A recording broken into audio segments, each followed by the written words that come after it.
All right. It's Monday, everybody. Happy Monday to you all. I am back here with all of you to talk about some nonsense. Let's go.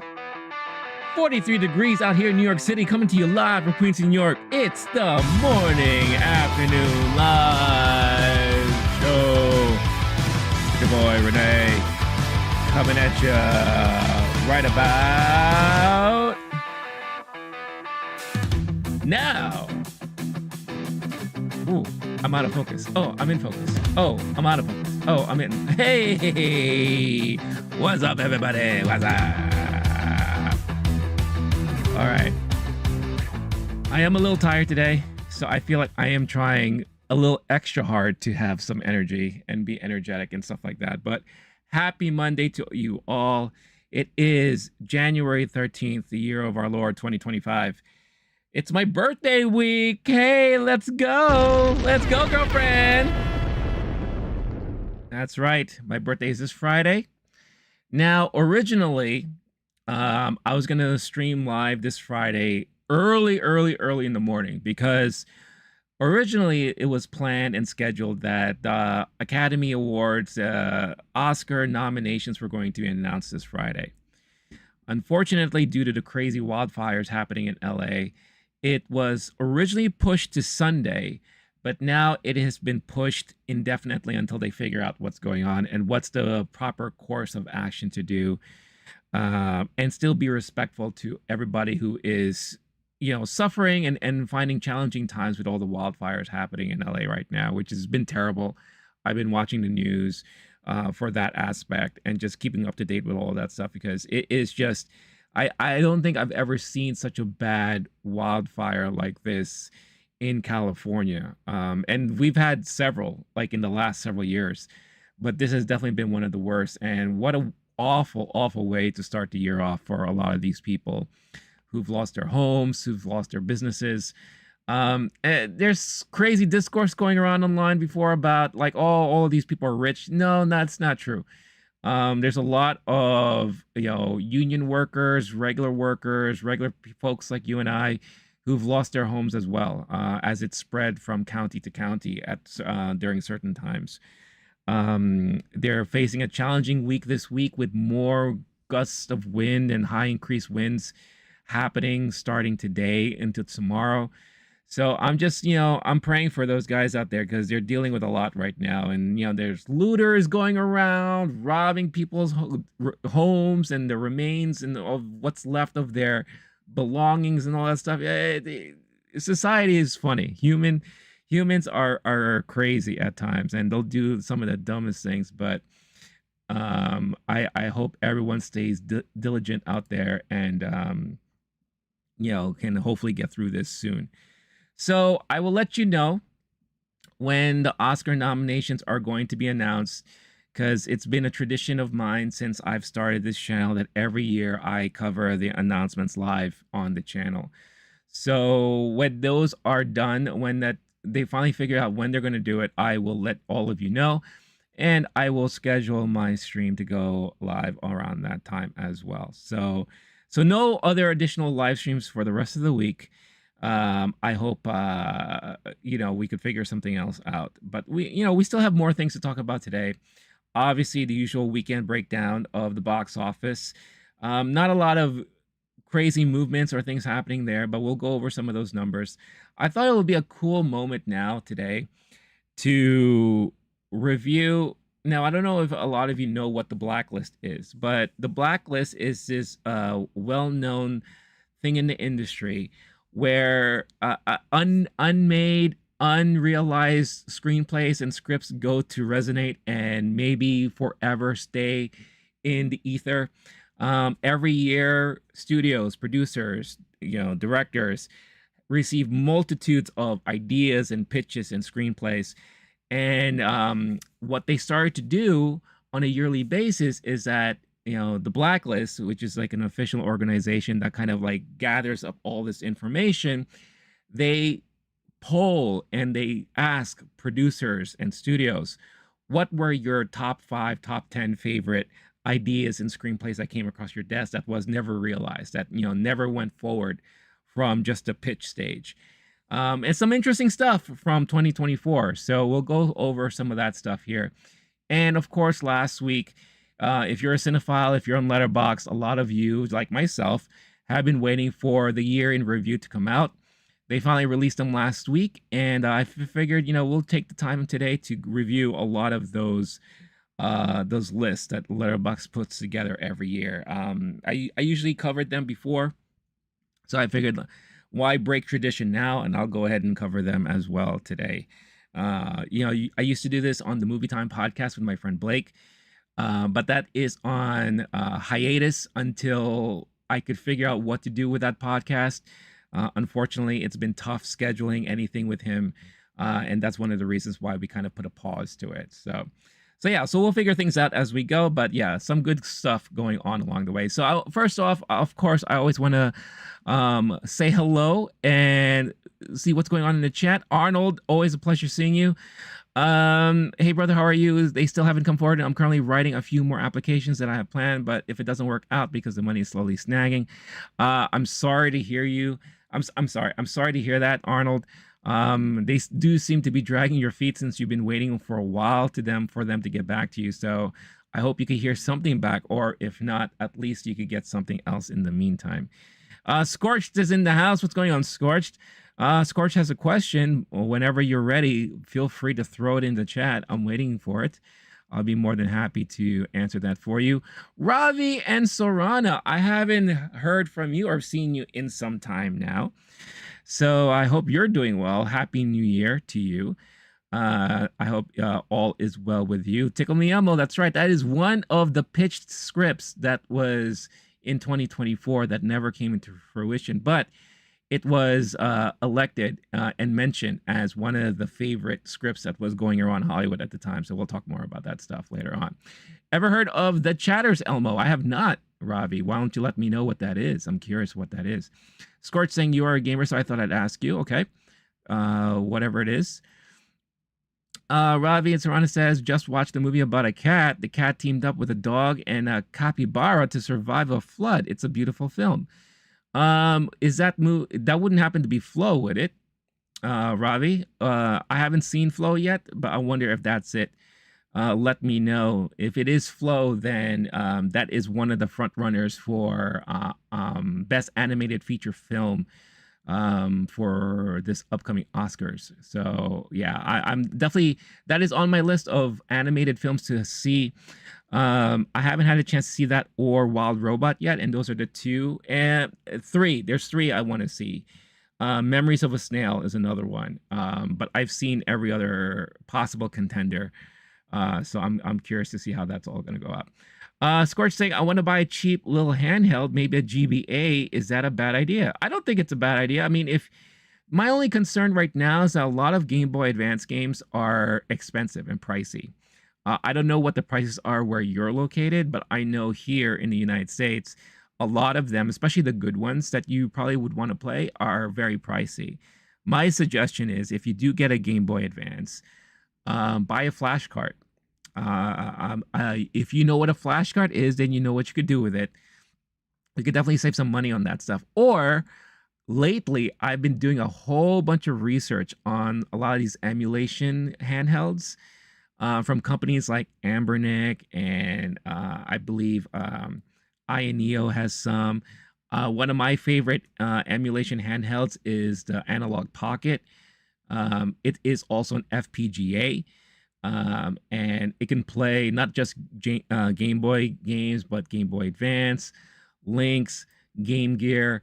And then since it has an FPGA in there, I can emulate arcade ROMs and Nintendo ROMs, Super Nintendo, Genesis, all that kind of stuff like that. So, it is definitely a pricier handheld, but it is something that I think is one of the best handhelds out there right now. So it all depends on what you're planning to do with it and what you want to play. Wild Robot, no, I haven't seen yet, Robbie. That is on my list. A lot of people have liked Wild Robot. I hear nothing but good things about it.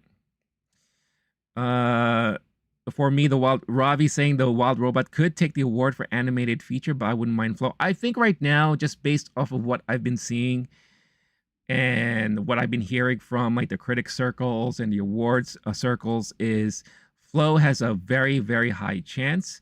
Memories of a Snail has another good chance there.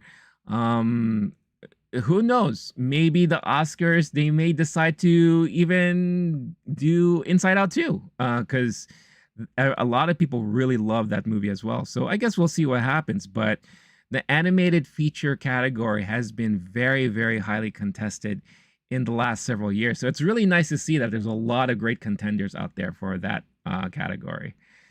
Um, Scorch saying, "Yeah, I have to import a flashcard."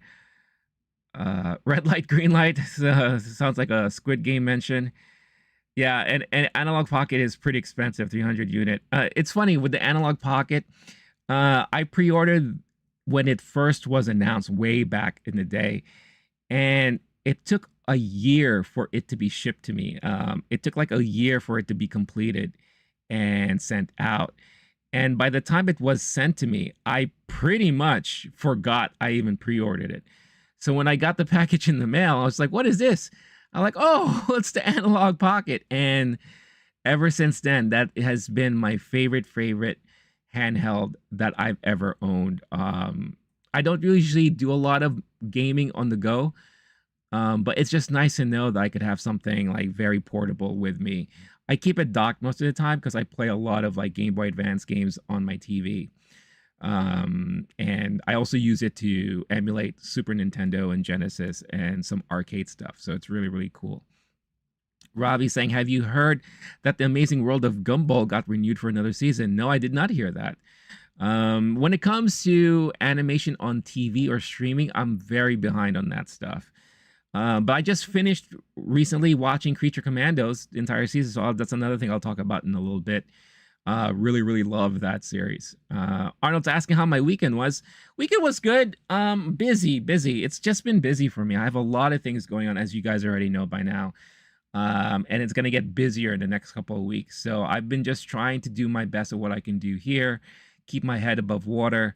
And I just have so much going on, but for the most part, it's been good. Today is going to be kind of a short stream. I do have to leave around 5 o'clock because I do have a screening to go to later tonight. And I have another screening to go to tomorrow. I have a chance to see Wolfman, the new Wolfman movie from Blumhouse tomorrow at a screening in the city. So I'm looking forward to that. Tonight I'm seeing, this is the second time I'm actually going to be seeing this movie. It is, what's the name of this movie now? Hold on, let me see.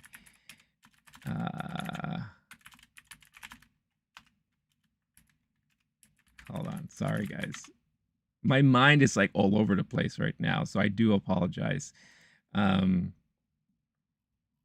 Let's see here. You know what? Let me just look at my email because I have it on my email. I can just easily pull it up here. Let's see. I am tonight watching I'm Still Here. This is I originally saw this movie at New York Film Festival, this most recent New York Film Festival. If you're not familiar with this movie, it is an international film based about a family who suffered some crazy stuff happening in Brazil during the 70s when it was fully like a dictatorship over there. The father gets, mysteriously taken away, and the mom is left to deal with not only his disappearance, but with maintaining the family balance and all that.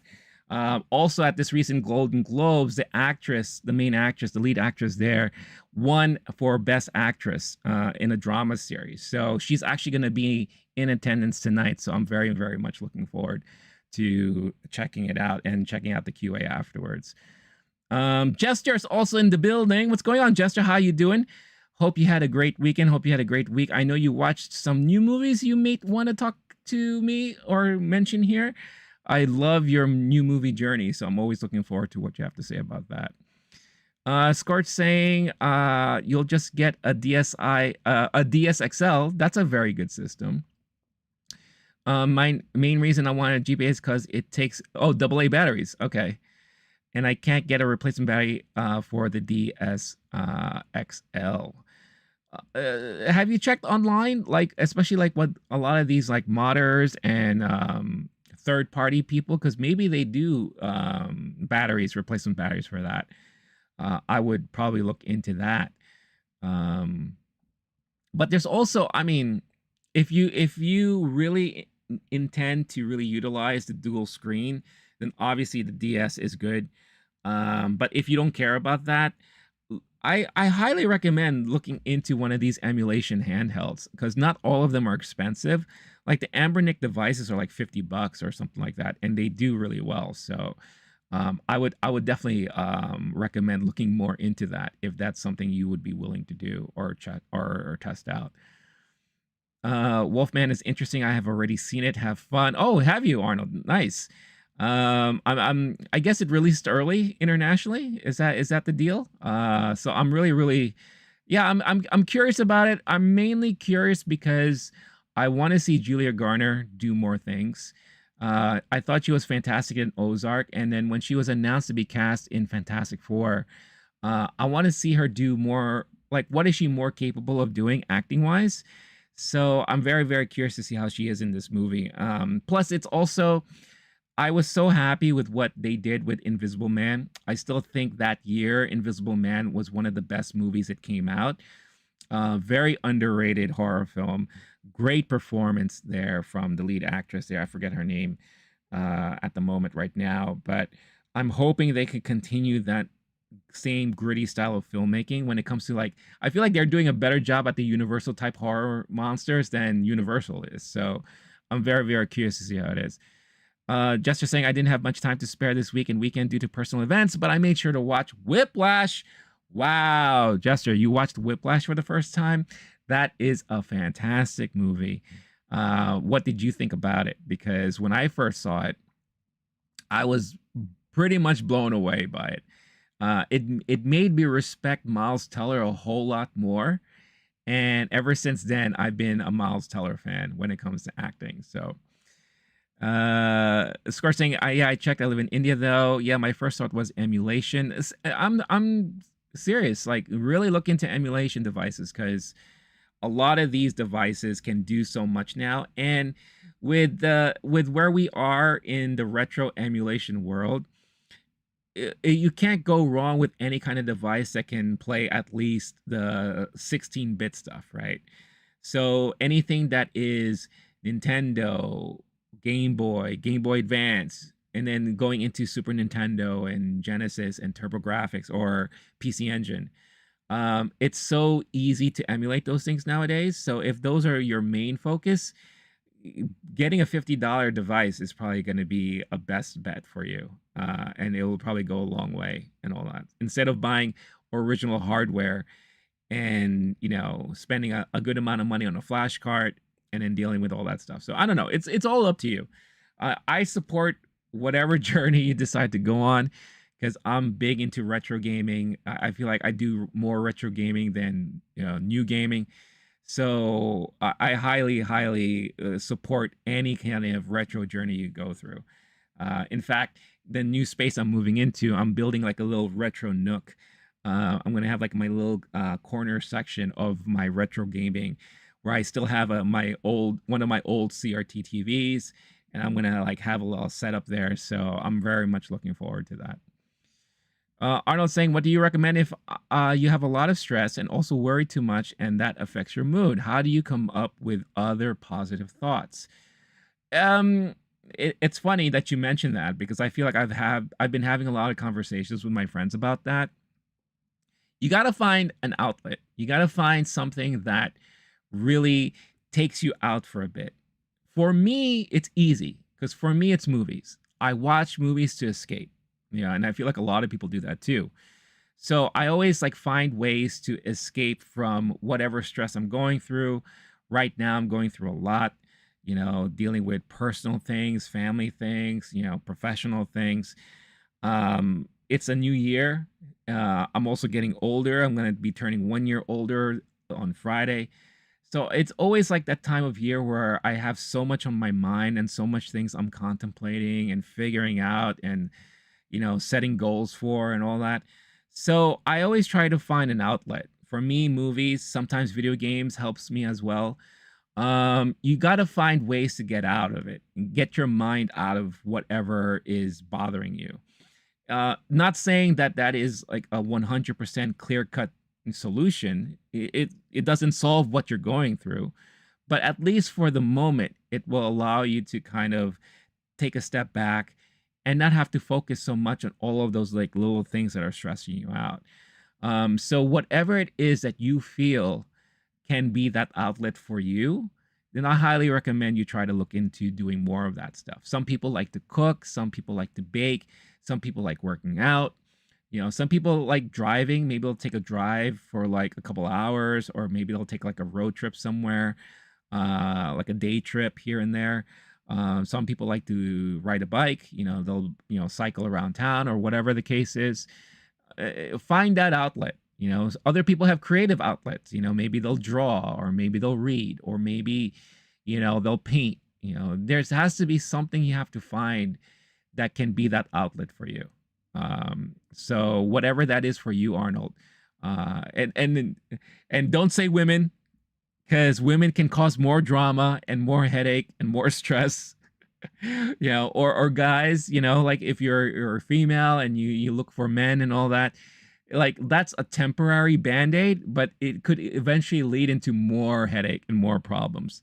So something that is not of a sexual romantic nature is probably preferred at this point. And of course, I would not be one to condone like drinking alcohol or smoking weed or cigarettes or anything like that. But if that's something that helps, I mean, anything is okay as long as it's in moderation.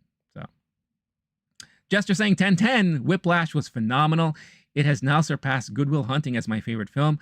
I thought the film was very well paced and was written excellently. It was also very, if you're into those movies that are very chaotic and very stress inducing, so we're just speaking about stress, which is kind of funny. Edge of your seat kind of anxiety filled moments. Whiplash definitely has that in there. And you mentioned pacing. I think it was those moments where the movie was paced so well, when other movies may have been a little bit all over the place when it comes to that stuff. So yeah, Whiplash, Damien Chazelle, I believe that's the director's name, right? He's an interesting director because he did that, and then after Whiplash, he did La La Land, which also still to this day is one of my favorite movies. I grew up with my mom who loved the old school Hollywood musicals. And that was basically an homage to like the old school Hollywood musical. And I loved every minute of it. Yeah, you can nitpick at it and say how it's very, how it's trying to culturally appropriate certain things and blah blah blah, this and that. And like, oh my God, the plight of the white women, or the plight of the white people and all that. I don't even look at it that way. I just think of it as a romantic story and missed opportunity story, or what if story. And sometimes in life you don't know where it's going to lead you. And I thought it was very, very well done. And then he did First Man, which was like a retelling of Neil Armstrong, I believe, going into space, which was interesting. I don't know exactly. I've only seen it once. I always meant to go back to it to revisit it, especially after so many years later. But that was an interesting movie. And then, of course, recently he did Babylon, which, depending on who you talk to, there's so many mixed feelings about that movie. And I understand and appreciate what he was trying to do with it. I feel like in a way it was not only an homage to Hollywood in itself, but it was also a way to slap it in the face because of all the insanity and craziness that can happen in Hollywood, especially during a certain era. So, but it was also, especially at the ending, it was an homage to Hollywood film, which was it was like a love letter to Hollywood film, which is very, very interesting. So I'm curious as to what he's gonna have in store for us next. But he's definitely an interesting director for sure. I was like, no, not woman. It's just a whole professional work situation right now. Yeah, I get it. Look, we've all been there. Trust me, I've been there. Like I said, find that outlet that will allow you to not worry so much about it, you know. And the thing is, you can only control what you can control. You know, when it comes to you just waiting, that's out of your control. So I think the number one thing to do is like don't focus on what you can't control, focus on what you can, and that's your own sanity. So do whatever it is that you can to get your mind off of things and to distract you, even just for a little bit. Allow time for you to focus on what you need to focus on professionally, but then also allow equal amount of time to not focus on that and do something for yourself, for your mind, you know. I think that is something that is often overlooked, and I think more people will always just focus on the professional stuff. I used to do it. I'll be the first one to tell you, and it got to the point where it basically drained the living life out of me, and I became miserable. So you always have to have a balance, you know. Like Miyagi says, there's always a balance, right? If you watch the Karate Kid movies, there's always a balance to everything. So. Jester saying this week I'm going to watch Interstellar, Brian De Palma's Blowout, and Black Phone. Interesting selection there, Jester. I'm very curious, especially when it comes to Interstellar, what your thoughts are going to be about that. Black Phone I've never seen. Blowout I've only seen parts of it. I don't know why I've never finished that movie, but that's probably something I should revisit sometime soon. But yeah. But exciting stuff. I can't wait to hear your thoughts on all those movies you're about to watch, because that's going to be a lot of fun for you. A lot of fun. How else is everyone doing? I hope everyone is doing well. Hope everyone had a great weekend. Please don't forget, hit that like button if you're watching live. All of us here will greatly appreciate it. And it goes a long way in supporting the channel. And it doesn't cost you a thing. So there's also that. All right, let us go into our first main topic of the day. And that is obviously going to be the box office, the weekend box office breakdown, as I do every Monday here, every morning. Like I said, nothing crazy going on as far as numbers are concerned, but it's always fun to look into these things. Jester saying, I'm only watching Blowout because Tarantino says it's his favorite film and I have to see if it's valid. By all means, I am so curious as to what you're going to think about that movie when you finally see it. You know, Tarantino is a very interesting dude. I'm sure he's had many favorite films in his lifetime, especially since he used to work in a video store. So, all right. So, switching over to the numbers.com site that I always use to review these things. No, I am not sponsored by them. I just like their site and it helps me with what I need to do. So coming in first place is the Gerard Butler led Den of Thieves 2, Pantera, not to be confused with the heavy metal band Pantera. That came in number one with $15.5 million. I don't think, yeah, it has a small international rollout at $5 million, so $20 million so far. Like I said, it's a very quiet weekend. We're in January. Don't expect a lot of crazy moves or crazy things happening just yet. I think we're going to see more of that probably moving into February, especially when Captain America comes out. So, but good job on Den of Thieves. It's amazing. Like, I personally have no desire to watch this film. I didn't have any desire to watch the previous film, but there are a lot of people who actually love this franchise so far, and you could see by the box office numbers. So I do find it fascinating that there is this group of people that love this kind of stuff. I guess this would equate to the same amount of people who love movies like the Jason Statham movies and what's the movie series, the Invincibles or whatever, with like all the old action stars all in one place. Like I stopped watching those films a long time ago because it just became too cheesy and too corny. But there is a group of people who still love to support these movies, so good for them. Coming in second place is Mufasa the Lion King. This movie still continues to outperform Sonic the Hedgehog, which still baffles me. But Mufasa did 13.2 million over the weekend, 188.7 million domestically so far.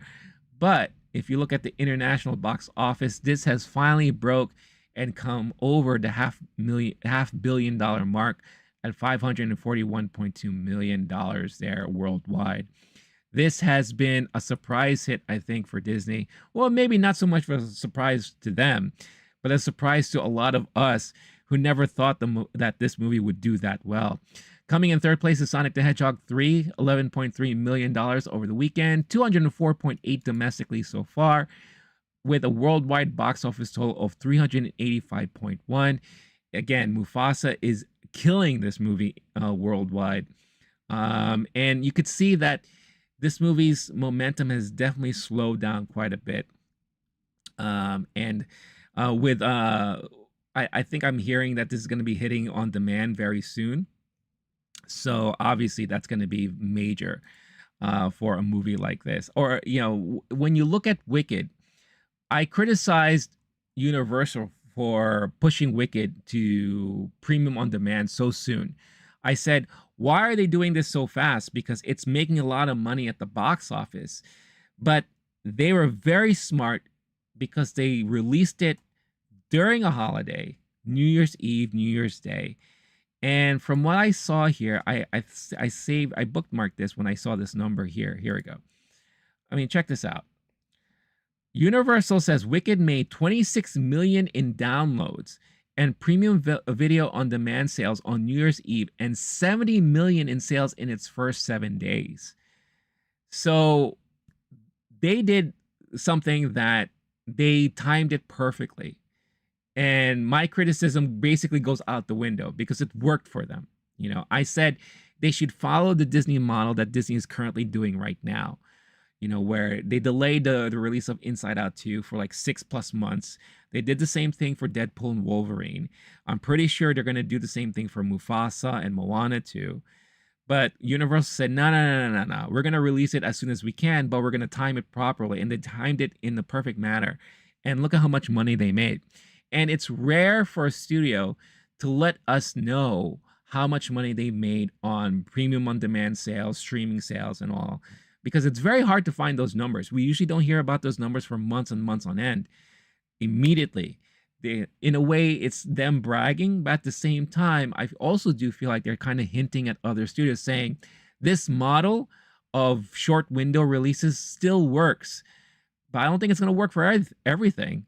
But if you time it properly, especially with a movie like Wicked, which is like one of the most loved films of last year, you're going to have people who are going to want to watch it over and over again at home, especially when they're not working and there's, you know, celebrating the New Year's holidays. So I think they did a brilliant job with that. So kudos to them for figuring that out.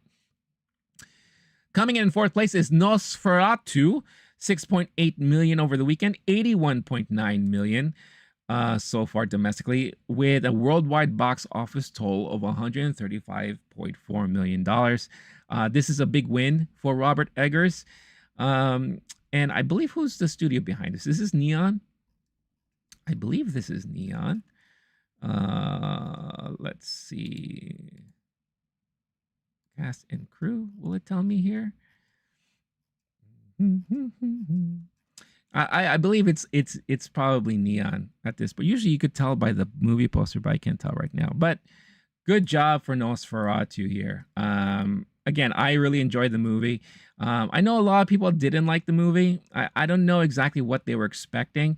If anything, Focus Features. Sorry, it's Focus Features, not Neon. It is a very cinematic event. It really is. And if you want to watch a movie of this nature with amazing cinematography and amazing framing and some really great acting from some of the main performers, then I highly recommend this, which is kind of Robert Eggers' style. If you've watched The Witch or The Witch, you know, if you've watched The Northman, you know what he can do with cinematography and directing and editing and pacing. Even the Lighthouse has a lot of that. So I really appreciate the movie for a lot of that stuff, and I really enjoyed the movie overall. Coming in fifth place is Moana 2, 6.5 million over the weekend, $434.8 million domestically. Look at this. This is insanity. $990.2 million worldwide. In a week or two, this movie will make $1 billion. It will make Disney $1 billion. Let me repeat that. Moana 2 will make $1 billion at the box office for a movie that was mediocre at best. And I'm being kind about it. But this movie, because of the name and because of the love of the original, it is doing gangbusters out there, especially in the international market. So it's crazy. It's quite wicked how well they're doing. Speaking of wicked, it's in sixth place, $5.1 million of the weekend, 459 million domestically, with a worldwide total of $697.8 million there. Universal, I'm sure, is very happy with the performance of this. So much so that I'm sure they cannot wait for Wicked Part 2 to come out. I think it's called, was it a Wicked All Over Again or Wicked Forever or Ultimately Wicked? Who knows what the name they call it? I forgot what it is by now. But, I'm sure they can't wait for that to come out later this year at the end of the year. Coming in seventh place is A Complete Unknown, the Timothy Chalamet Bob Dylan biopic, $5 million of the weekend, $50.8 million so far. No international numbers as of yet. So I'm curious what will happen when they finally release this internationally. Bob Dylan obviously is a very beloved and well-known musician that spans multiple generations, especially if you're into folk and then rock and early rock pop and all that. So I'm sure this will get a lot of traction once it releases internationally. Coming in eighth place is Nicole Kidman's Baby Girl, A24 movie there, $3 million, $21.7 million overall. Ninth place is a movie called Game Changer. I have no idea what this movie is. $2 million so during its opening weekend. And rounding out the top 10 is Pamela Anderson's The Last Showgirl. A lot of talk about her role in this and how this could be her comeback as far as acting as an actress into prominence again to the general public. It had a wider release this past weekend, so that's why we're seeing it here in the top 10, $1.5 million so far domestically. Outside, just shy outside, is The Brutalist, the Adrian Brody brilliant period film. It's going to have a wider release, I believe, this week. So if you have a chance, do yourself a favor. I cannot recommend this movie enough. Probably the best acting I've ever seen him do in this. It's a long movie, though. It is like over 3 hours long. But it is definitely one of the great cinematic telling of an immigrant story, like a traditional immigrant story. It's really fascinating. 1.3 million over the weekend, 2.7 domestically so far. So there you go. That is the overall weekend box office breakdown. Now with this week and the movies coming out this week, we have Wolfman that's hitting theaters this week. So, horror always does well at the box office. I'm pretty sure I'm safe to say that Wolfman will be number one at the box office this weekend. Probably followed by Den of Thieves. Then we're probably going to see a whole repeat. Mufasa, Sonic, Nosferatu. Those are going to be the top at the list there over the weekend box office this upcoming weekend. It is a holiday weekend also here in the United States, with the Monday being MLK Day, Martin Luther King Day. Also, unfortunately, it is Inauguration Day. So speaking of stress and taking your mind off of things, I'm sure a lot of people are going to be going into movies to do just that. So it'll be interesting to see what they choose and what they select as their movie-going experience, as their escape from reality. And more than likely, Wolfman could be that movie to bring him out there. So let me know if you're planning to watch any movies this weekend. I'm very curious to hear what your choices and what your selections could be for this upcoming movie weekend. Jester saying, I've told everyone that my Valentine is the new Captain America movie, but they just don't get it. You and a lot of other people too. I keep joking with my friend who's married. I always say you should take your wife to go see Captain America on Valentine's Day, and he came back to me and said, or maybe I could just tell her to see him and I'll go watch Captain America on Valentine's Day. Which I thought was pretty funny. Jester also saying, I want to see Nosferatu, but it leaves my local theater Wednesday and I can't go to the movies on school nights. Oh, that sucks. I guess your local theater, it's not making enough business for you there, huh? That really, really sucks. However, if you could still find a way to watch it, please, do yourself a favor and check it out however way you can. PDQ, speaking of that said friend, shh, don't let them know. Ha ha ha ha. Yeah. So if you want a surefire way to ruin your marriage, go ahead and set a date with yourself to go watch Captain America on Valentine's Day. And not only will you be seeing red on the screen, you'll probably be seeing red when you come back home. So there you go. There you go. Arnold has a way Jester can watch Nosferatu, and I am going to leave it at that. I ain't going to mention anything else. I think I know where Arnold is going with all that stuff. So there you go. Oh, man. So let's recap some of the things that I had a chance to watch this past weekend and this past week. I didn't get around, unfortunately, to watch any movies really. I did get to finally see the Christopher Reeve documentary, Super Dash Man. And it is amazingly brilliant. If you grew up watching the old school Richard Donner Superman movies, if Christopher Reeve to this day is still your Superman, this documentary gives you a great insight of the person behind the cape.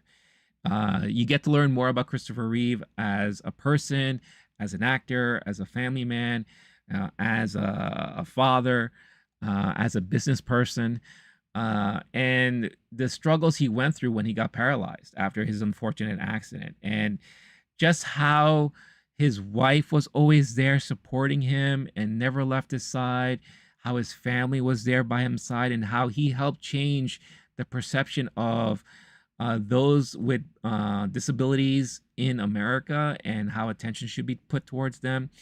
It's just brilliant, brilliant film. And it's also really interesting to see and hear who his friends were, and I didn't know his roommate was Robin Williams when they were up and coming, and how Robin Williams was his best friend all throughout his life. And, Robin was there all the time, everywhere. You see him in home videos, you see him hanging out during parties, during birthdays. It's just so interesting and fascinating to see all that stuff. I can't recommend the documentary enough. I cried, I laughed. It is very emotional, and it's definitely worth the watch. I gave it a 5 out of 5 stars on Letterboxd. You have to do yourself a favor and check it out, and it is also very interesting to hear his thoughts about becoming Superman and how hesitant he was at first, and how he never really thought that this was going to turn into something for him, because he was always a Broadway stage actor, and how when people found out that he was going to take on the role as Superman, a lot of his colleagues were telling him not to do it. Say you're going to sell out. You're going to be laughed upon. You're going to be looked upon as not a serious actor. And his colleagues are well-known actors that we know today, like William Hurt, who passed away, I believe, last year. Most of you nerds out there like myself know him as General Ross in the MCU, but I remember him from so many movies in the 80s and 90s and all. They had nice interviews with Glenn Close, who was a close friend of his, and no pun intended. And just a lot of like people that he hung out with, and it's amazing just to hear the stories that they had to share about Christopher Reeve. So I can't recommend it enough. If you have Max, it's on there, part of the streaming service, and I definitely recommend you check it out when you can. Jester saying, oh, and another movie I'm watching this week is 500 Days of Summer. Oh boy, let me tell you something. I watched that movie for the first time 2 years ago because I was going through a breakup, I don't know if you could even call it a breakup. It was more of like a I don't think I think we should just remain friends kind of thing after dating for like a couple of months. And it bothered me a lot, because I thought this was, again, I feel like third time in a row it happened to me in such a short window, and I was very, very annoyed with romance and all that stuff. And what I decided to do is I went through a binge of all of these rom-coms, and 500 Days of Summer was one of those movies on my list because I've never seen it. And I fell in love with that movie. I felt like that movie was kind of made for me because it reminded me of when I was in high school. Without spoiling anything, one of the common interests is the Smiths, Morrissey and the Smiths. And a lot of the soundtrack is from them. And it's just, it, when I was in high school and I was in my kind of quote unquote emo phase at one point, I used to listen to the Smiths all the time. I was a huge fan of Morrissey. I've seen him in concert a couple of times. And I felt like the movie spoke to me. And it was brilliant. I thought Joseph Gordon-Levitt was great. Zoe Deschanel is fantastic, you know. And I've always had a crush on her ever since she was in Elf. But this one definitely, oh man, yeah, yeah. She definitely holds a special place in my heart after seeing this movie for sure. But it's also a frustrating movie too, man. It's just, if anything, it does speak to the complexities of in real life connections and chemistry and romance and relationships. It's, oh man, it can be very frustrating at times to watch this movie too. So yeah, I'm curious to hear what your thoughts is because you're a younger person too, and I'm sure you have some experience. You just said right now, damn, I'm also going through a quote unquote breakup, but I'm sure it's going to hit you a lot differently than it does me as someone older in life who just watched it a couple of years ago. But I'm sure there's going to be some similarities as far as what we take away from it. So I'm very curious as to hear what you're going to think about it. Arnold saying, what do you think about Henry Cavill and the fact that he doesn't want to make certain series and movies that are not made after the books or after games? I love the guy.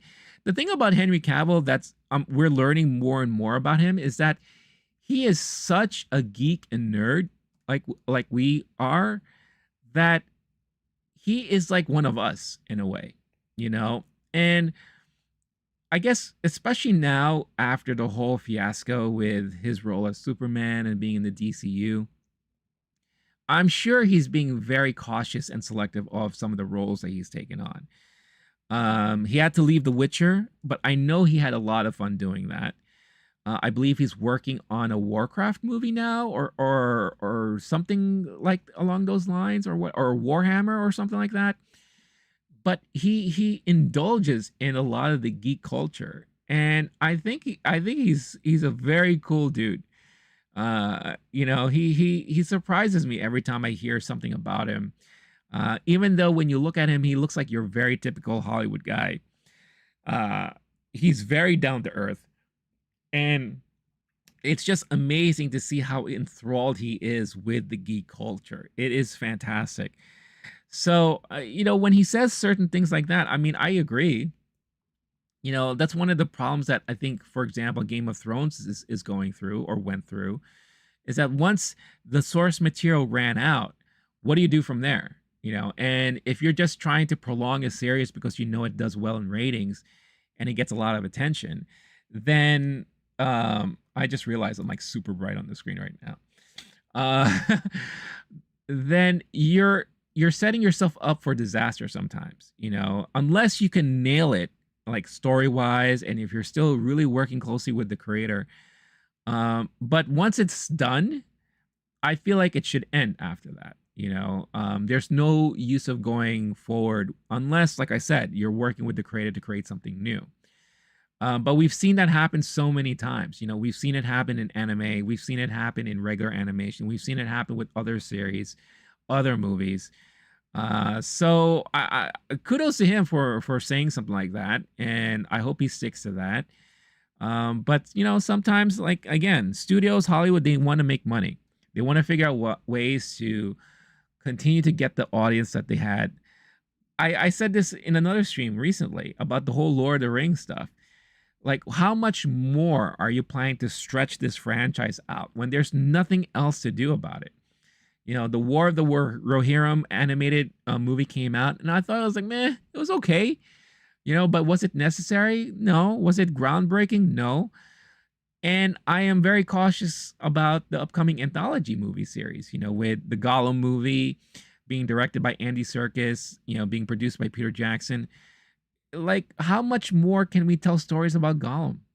Do we really care anymore at this point? When they outstretched and prolonged The Hobbit, which, like I said before, it's a book that you could read in 2 days, if you're a slow reader like me. How much more can you stretch out that story, that universe? So that's one of the problems I've had with Hollywood for a very long time. So it'll be really interesting to see what's going to happen with a lot of these new properties coming out and a lot of these new franchises they're trying to do. For example, Karate Kid. We're getting a new Karate Kid movie this year after so many years of not getting Karate Kid on the big screen. They're doing a great job with Cobra Kai on Netflix. But what else can you do on a big movie like that? So we'll see what happens, but it is what it is. Arnold saying, for me, Jack Black is simply the greatest celebrity of all time. I will never forget the moment when he talked to me for 30 minutes without him having to. That was one of the best moments in my life. That's awesome, man. I'm glad you had that experience with Jack Black. That's really cool. One of my coolest experiences I had. Now, again, I don't bother people at all. Whenever I see them, and living in New York, I see a lot of people. But one of the coolest experience I had was talking to Henry Rollins. I was working at Starbucks, and he came in the morning after he did Saturday Night Live. And I happened to watch that show that night. So I said, hey, man, I really liked your performance. And I was just asking him, what was it like? What was his experience on Saturday Night Live? Especially since he's not the kind of person at that time that I thought would be on Saturday Night Live. And, he was just real with me. It's like, it's crazy, man. It's chaotic. It's nuts. I don't think I ever want to do it again. We just talked for like 5 minutes while I was preparing his drink at Starbucks, which is really funny. But, it's nice when you experience those moments with these certain celebrities or famous people, and especially when they're very humble. And, like I said, if you don't bother them, if you don't come across as being like this rabid fan or this like crazed fan or anything like that, then you're gonna get the real them, right? And I feel like with someone like Jack Black, he's a real dude. He could be like your everyday guy. So I'm glad that you had that moment with him. I think that's really cool.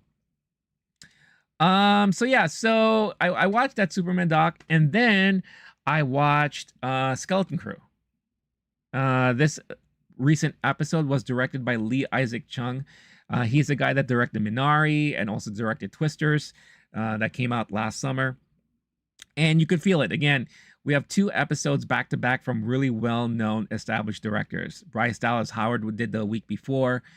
Lee Isaac Chung did this one. And I thought this episode was enjoyable. They're finally back at Aten, their home planet.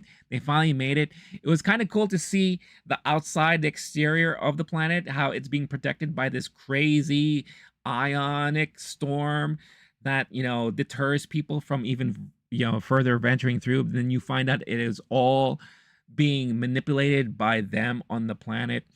It was really kind of cool to see how that planet was able to remain hidden for so long. But it's also interesting to find out what really is going on when you think of everything that was happening from episode 1 to now. The main story is mysterious planet these kids are on. They have no idea the significance of what their planet means to the whole rest of the universe until they find the ship and they get shot out into space without any control from their side, right? They come across some pirates.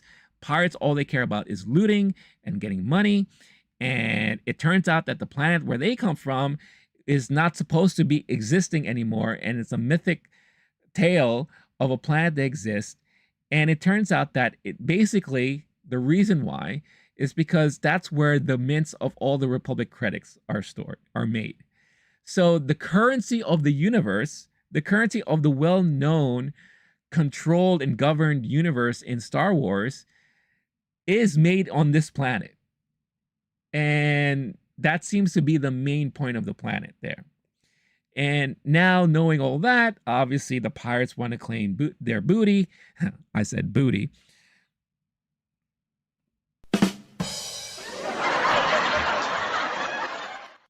And that's where the Jude Law character come in. And the cool thing about Jude Law's character is that now he's being ruthless. Now he's at the point where he doesn't give a fuck anymore at this point.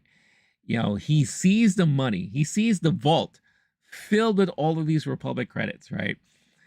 And you see him he's going mad. He's like, oh my God, look at all this money.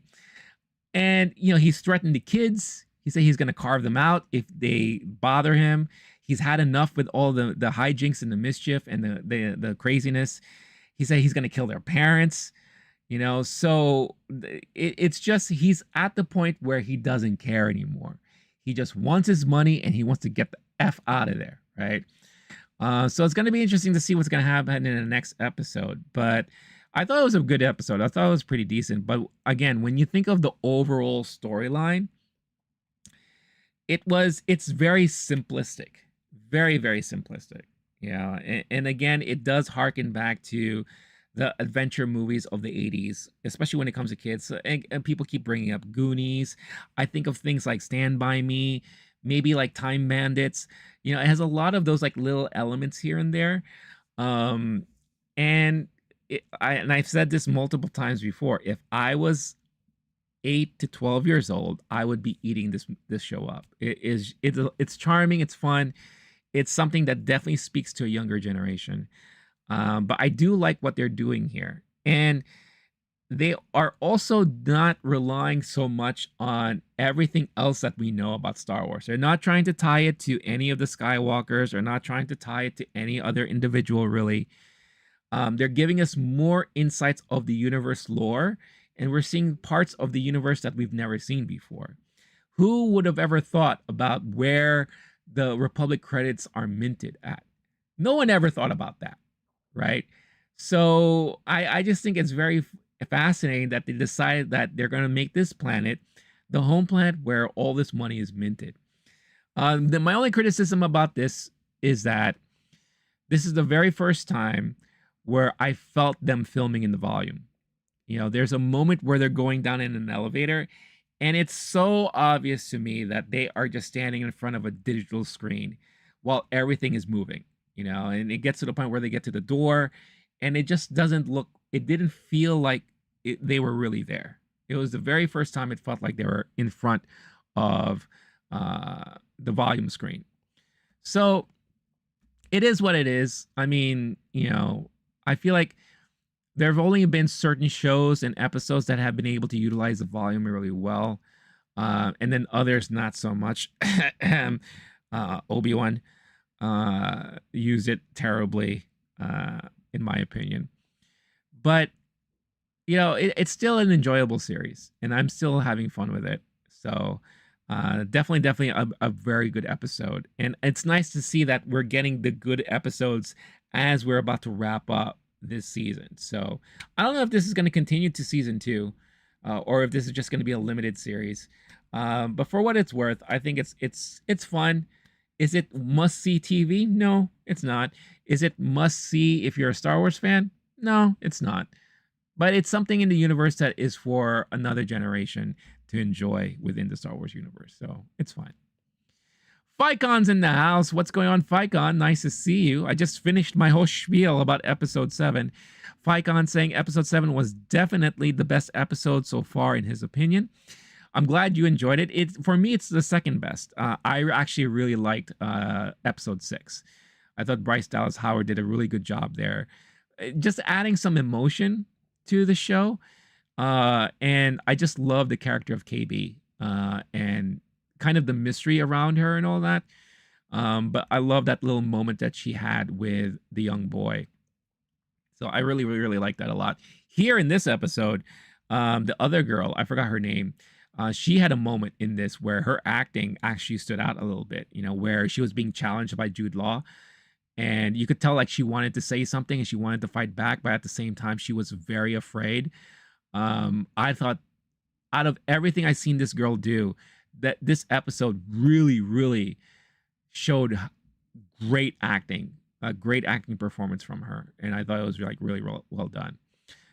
But Jude Law, he made that switch, man, and he is just like I said, he doesn't care at this point. Ficon also mentioning Digestion Nosferatu was great. You should definitely watch it when it comes out on the streaming app. I can't agree more with that. I enjoyed Nosferatu quite a bit. Arnold saying, I asked him, this is in regards to his conversation with Jack Black. Work in Jumanji was with The Rock, and he just said, you know, the sentence dogs that bark don't bite. I just meant yes, and he said, then yes, The Rock is the one who doesn't bark. That's funny. That's actually pretty funny. I love Jude Law's character, by far the best in this series. Yeah, he when you talk about a character with a lot of layers, this character has a lot of layers, and we still don't know really his motivation or where he came from, or where, again, we don't know the whole thing about him and the using the Force, how he practiced that, whatever the case is. There's a lot of mystery behind this guy, and I hope what they don't do, I hope they don't give us like an episode that gives us flashbacks of, well, this is him before he became a pirate and blah blah blah, and we don't need that. We don't need to Boba Fett this, you know. Leave it as a mystery. Leave it as a mystery, because I think that is like it works, you know, and I think it's very, very cool in that aspect. Kevin Davis also here. What's up, Kevin? Nice to see you. I can't remember. Yeah, you were in the stream last time, but if I didn't say it then, I'm saying it now. Happy New Year. I hope you're doing well. Star Wars barely announcements anything is a good thing. Yeah, we haven't heard a lot about anything for Star Wars lately, so I don't know. Like I said, I thought Jode was going to be that Han Solo character, but the plot twist was epic. I agree. Totally agree. I'm saying I love The Rock, but you can say what you want, that he is an alpha character. Yeah, I previously already had my my thoughts on The Rock. I think honestly his ego has gotten to him way too much, and you could tell he's very Hollywood now.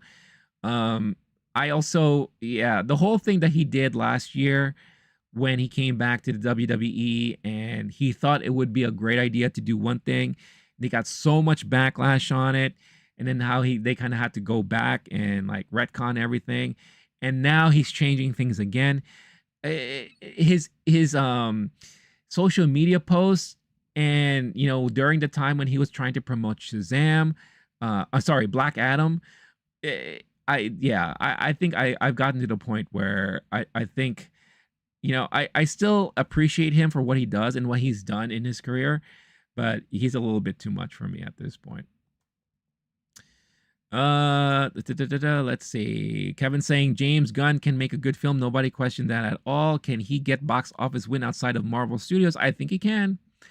I think Suicide Squad would have done better if it wasn't released during, unfortunately, a pandemic. So, Kevin Davis, I'm not shocked or surprised Disney already planning another Lion King in the works with success of Mufasa. Did they say that? Or did they hint at that? Even if not, I mean, I'm sure they're talking about it at this point.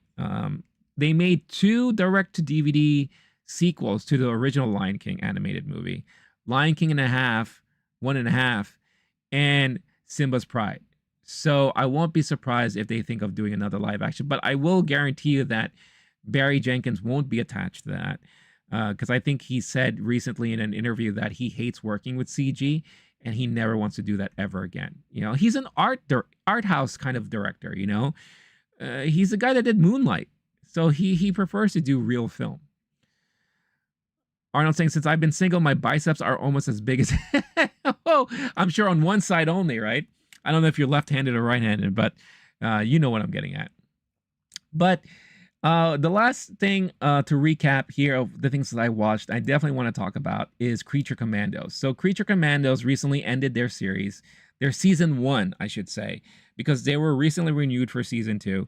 And I do want to give my thoughts overall with this season here. Now, we're talking about James Gunn. Kevin Davis brought him up about how he can get a hit outside of Marvel Studios. So, well, honestly, I feel like this is James Gunn's first hit outside of Marvel. Even though it's an animated series on Max, it is the beginning of his DCU. And I think what he did here was kind of give us a taste of what is to expect or what is to be expected in his DCU, especially if you're not familiar with Gunn's work at all. The humor, the lengths he's about to go forward with, he doesn't hold any punches, but the great thing about this series is the character building. You know, every episode gave us a great glimpse inside each of the members of the Commando squad. Now, even though the season ended with half of the squad no longer being around, he gave us a reason to cheer for them, even though we normally would not have cheered for them. But he also gave us a reason to feel the effects of what would happen if something were to badly happen to any one of them. And the last episode, we saw a lot of that happening, where certain characters I would have never expected to, become unalived, becomes unalived, and it's so crazy. But again, it shows you how he's willing to go that far in order to achieve a certain emotion out of us, but also in order to tell an amazing and thrilling story. When you think of the overall plot of Creature Commandos, it's very simplistic, but also at the same time, it doesn't really matter. Because the overall story is there is this kingdom somewhere in Europe where Cersei, an Amazonian from Themyscira, is going to get rid of the empress, the queen, the ruler of this kingdom. And the squad, or the commandos, because they're basically like the Suicide Squad, are set out to protect this princess and to bring in Cersei, or whatever the case is. And they get fed a lot of mixed information, and that's where all the hijinks come in, right? Where maybe Cersei is right in thinking that she should get rid of this lady because she's going to be detrimental to another world war and bring the ending, a catastrophic event to the world.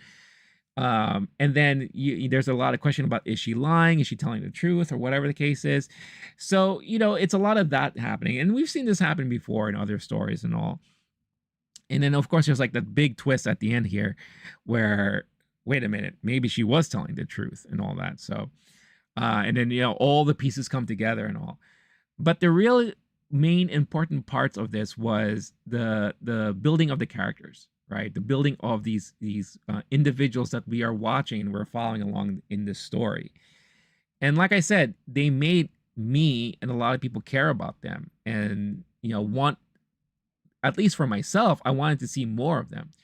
Now, like I said, the season ended with half of them no longer around, but we get to see at least a glimpse of who we're going to be seeing in the next team up for season 2. And this is where you can kind of see his universe melding together a little bit. They're getting King Shark from Suicide Squad, so he's going to be part of this crew moving forward, which is great. Some other new characters sprinkled in here and there. So it's definitely going to be part of canon in this whole DCU.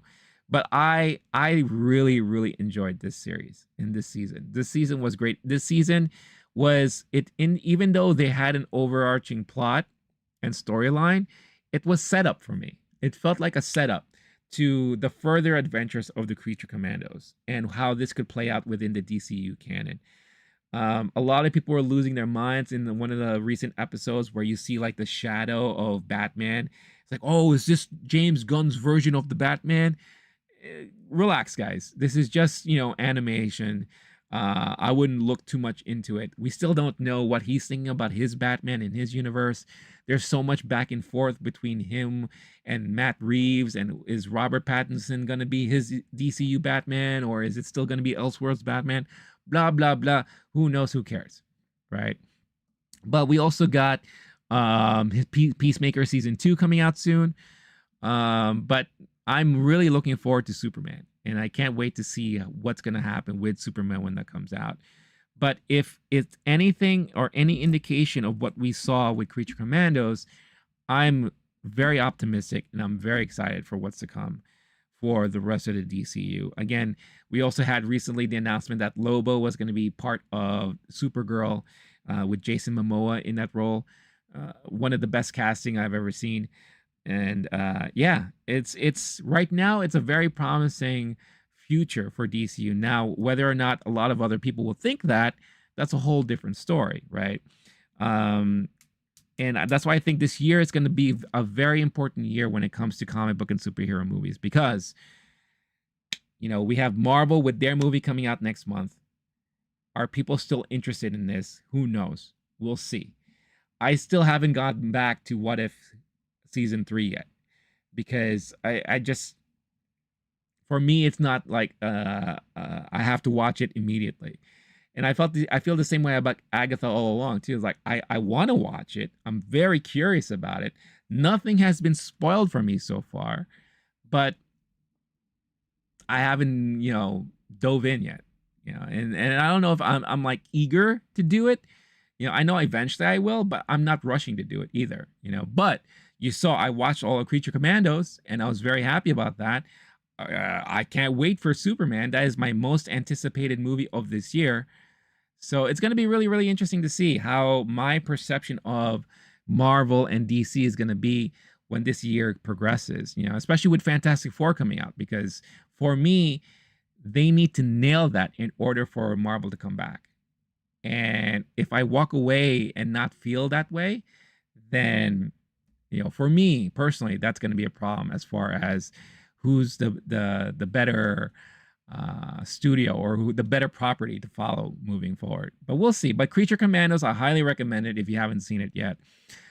Great animation. If you're a fan of Invincible, the animation series on Prime, if you love James Gunn's humor, if you loved what he did with the Suicide Squad, and Guardians of the Galaxy, he does really well with ensemble pieces.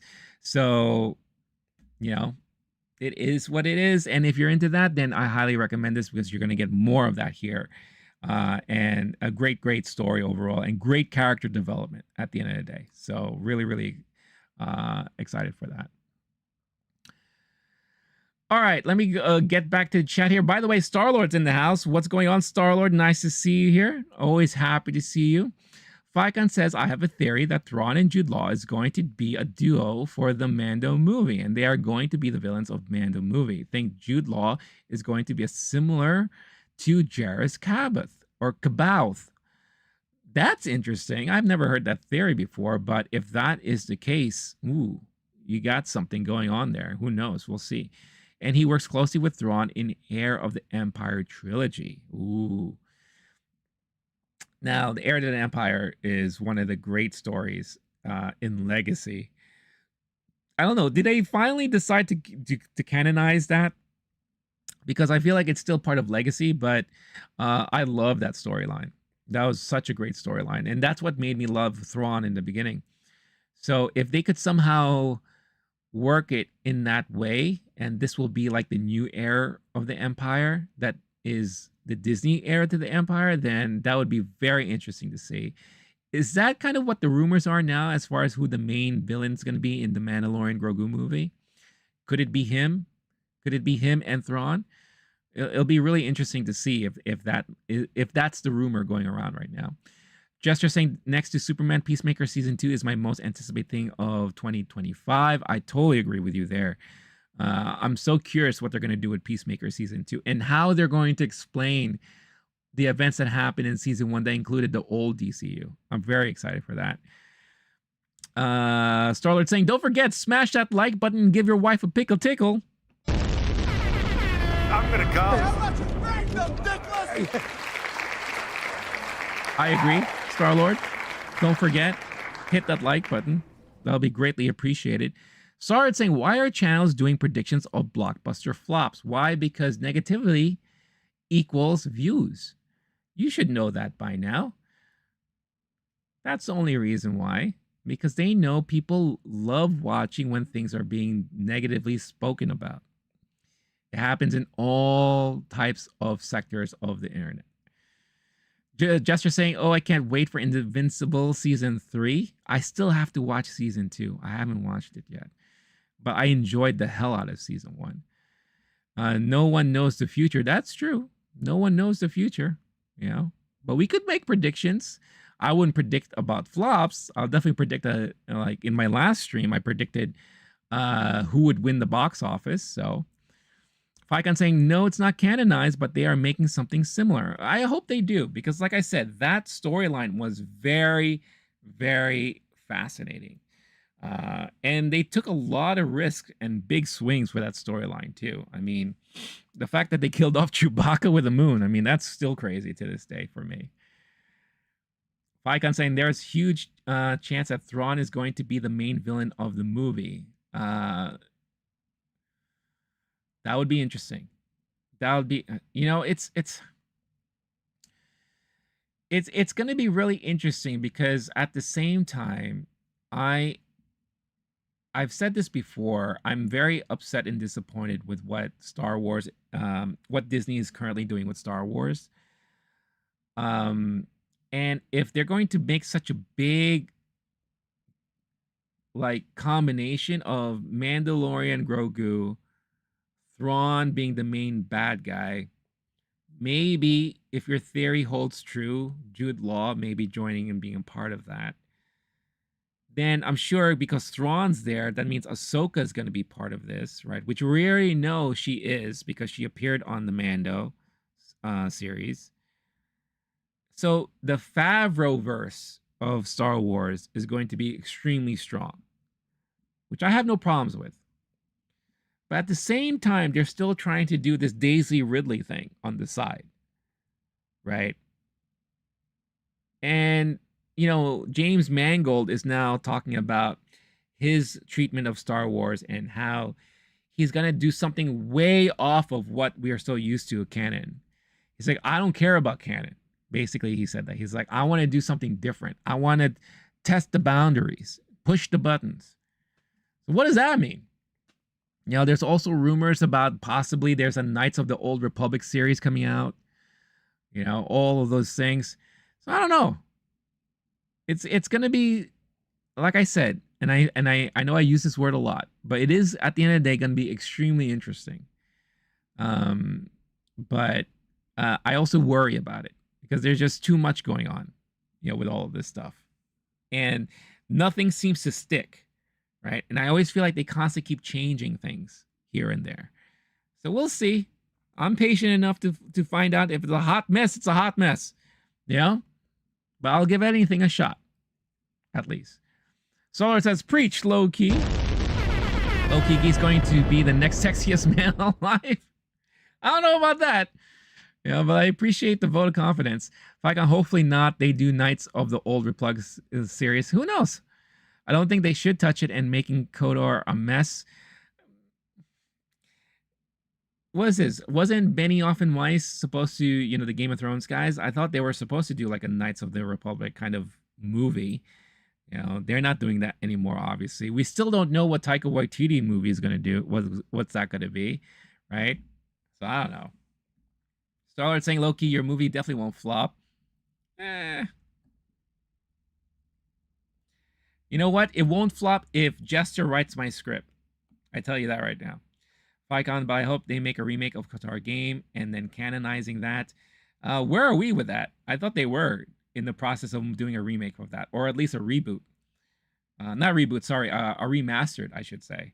I feel like didn't the studio branch away or bought themselves out of is it who's the company who bought up all of these studios and then decided to close them little by little? I think they bought themselves out of that contract, and they're trying to develop the Kodor remaster on their own. So I wonder where they are with that right now, because it'll be really interesting to see what's going to happen with that. Yeah, that's one of the best Star Wars games ever made. All right, now I know Arnold's losing his mind. I wanted to do a sex scene in your movie. We were going to win an Oscar. You blew it! Wow. Well, there you go. If there is a scene like that, Arnold, you will be the first one I'm going to tap for it. You have my word. All right, let's get into our next topic here. And, you know, I thought this would be an interesting thing to look into. And that is the 2024 Blacklist. Now, again, I mentioned what this was previously at the start of the stream.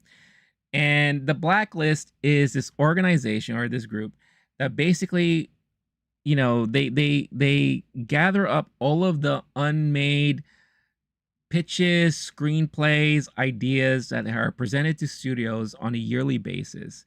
They ask producers and directors and studios, hey, what were some of the most interesting things that came across your desk that maybe you weren't able to greenlight, or maybe, you know, you passed on, but it still intrigued you, right? And what they do is that when certain ideas or screenplays are mentioned by multiple sources, then they put this on a special year in review list, right? So here is a culmination of all of the results that they got from talking to all of these producers and studio heads and all that stuff. And, you know, some famous movies and projects have resulted from being on the Blacklist for a long time. You know, Promising Young Woman that came out several years ago, that was on the Blacklist for a long time.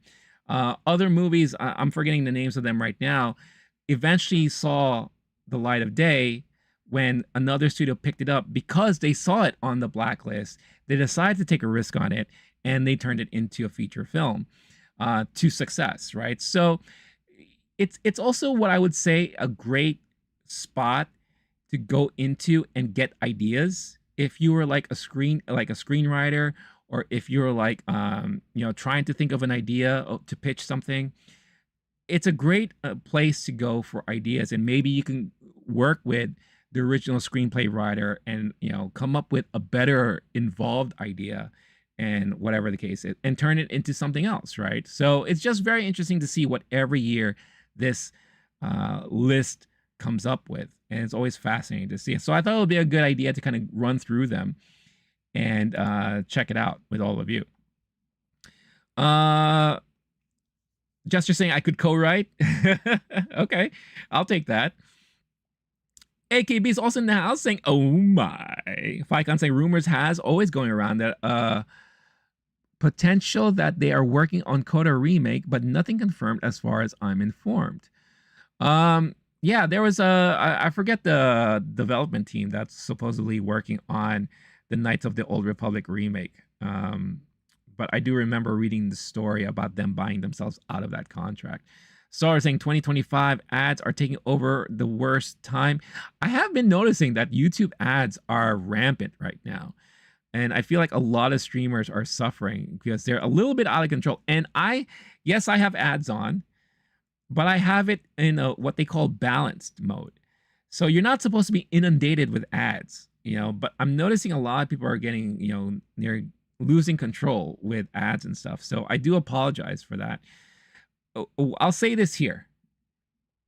The minute I hit 10 paid members on the channel, I'm going to get rid of all the ads on all my streams. If I can maintain a consistent 10 memberships per month on the channel, I guarantee you right now, all ads from my streams will be removed. So every stream will be an ad-free experience. So that's something that I'm going to hold true if we ever come to that point here on the channel. So keep that in mind. AKBC will be a stunt. I'll be the stunt. Hey! I'm gonna come.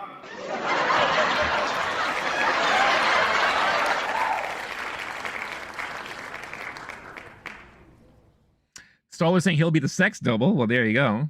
If you need a sex scene, that is. You guys are crazy. You guys are funny. All right, let's go into this. I like to have this like little quote here from Alan Rickman, R.I.P. And I can't do an Alan Rickman impersonation. I'll try. And it's human need to be told stories. No, that's really bad. I'm not going to do it. The more we're governed by idiots and have no control over our destinies, the more we need to tell stories to each other about who we are, why we are, where we come from, and what might be possible.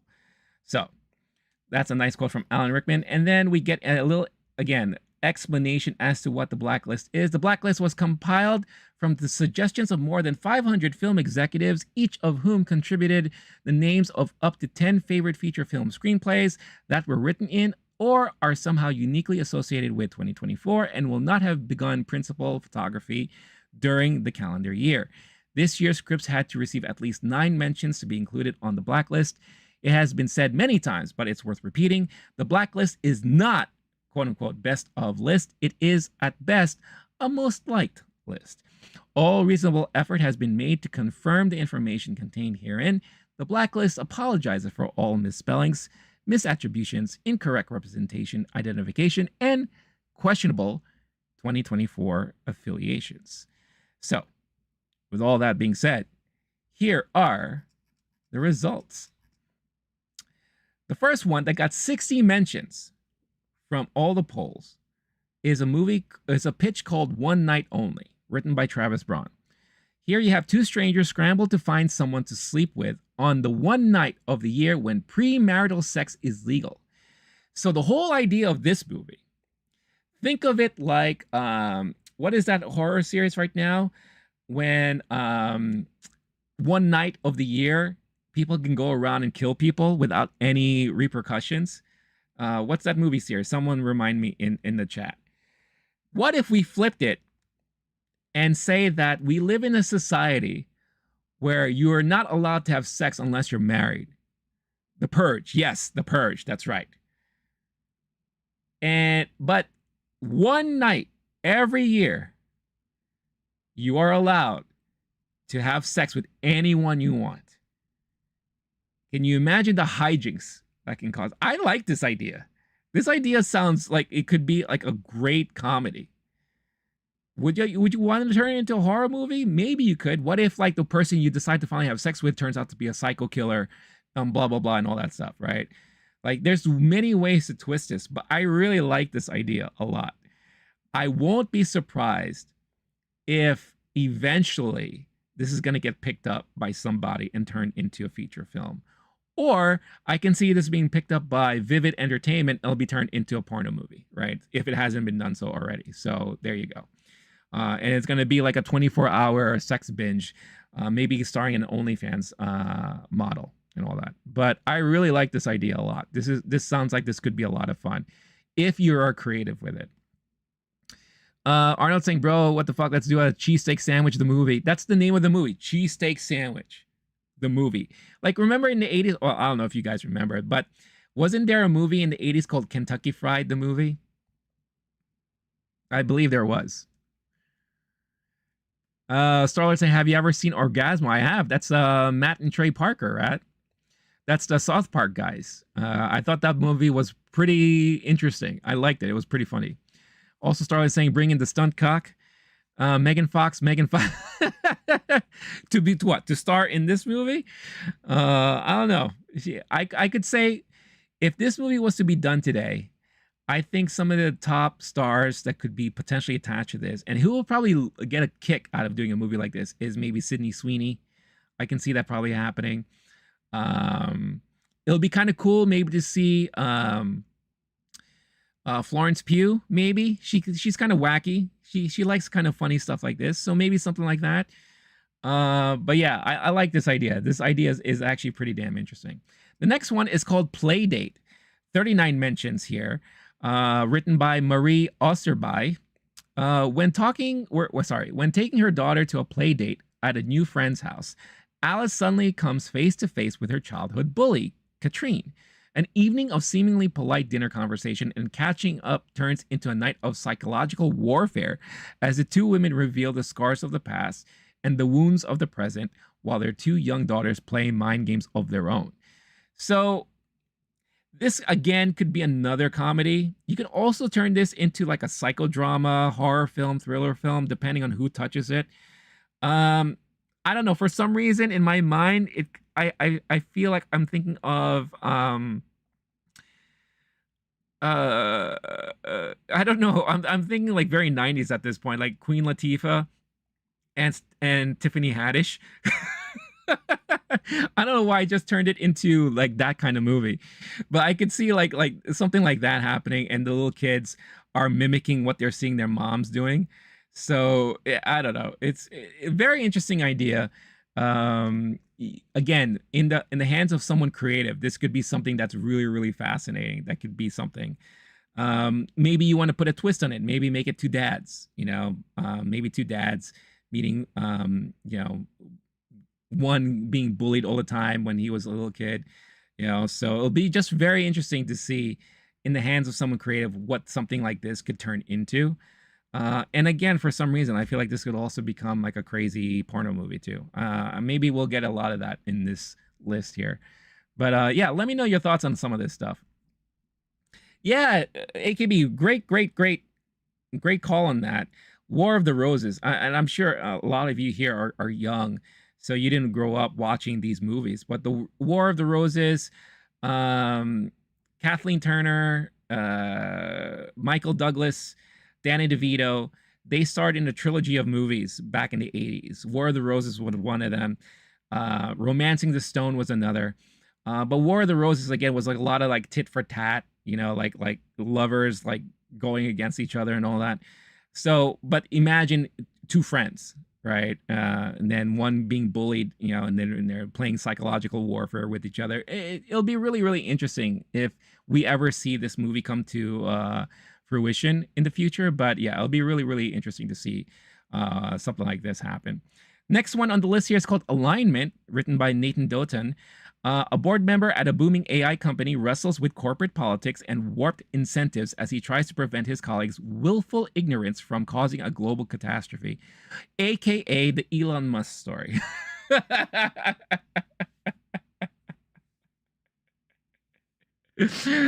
I feel like this is basically, I could see like an Elon Musk story, like movie being turned, like coming out of this. Like this is very similar to something like that. It'll be really interesting. So they're saying you old people. I didn't. Yeah, we're a bunch of old folks. Ficon. Oh, Ficon's going to bed. Good luck with your test tomorrow, Ficon. Pleasure to have you here on the stream. Good luck. Let us know the results of your test if when the next time I see you. AKB saying you don't know what you're missing, young Mister. Arnold saying Megan Fox and Sydney Sweeney. That would be the best sandwich. Oh boy.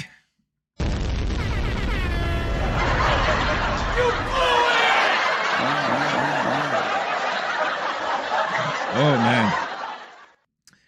AKB saying, get off my lawn. Or you could be like Clint Eastwood in what movie was that? Where he plays a curmudgeon old man with the Asian neighbor and he stands up for them with his shotgun in the lawn. Yeah, crazy stuff. Anyway, yeah, so Alignment, aka the Elon Musk story. Next one here is Love of Your Life, written by Julia Cox. Huh, said Cox. You blew it! Maya, a smart Rye nurse, is swept up in an immersive love, one that sets her life on a trajectory she never would have imagined.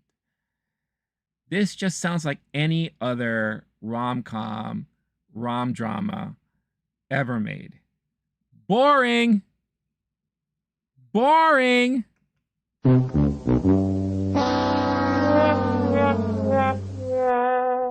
Why did this get 37 mentions? Oh, because people still have romance in their hearts. Yeah, this sounds boring to me. Sorry. Let's see. Next one here is How to Save a Marriage, written by Ross Evans. In hopes of spicing up their marriage, a husband and wife join a mysterious couple's retreat only to discover it's a front for a dangerous cult. Now that could be a fun idea right there. Again, you could do a comedy or you could do horror, thriller. You could go either way with this, but I like that. I also feel like we kind of done this before. Right? I don't know. I feel like we've seen something similar like this in the past. But I like this, And then at the end of the day, they survive, right?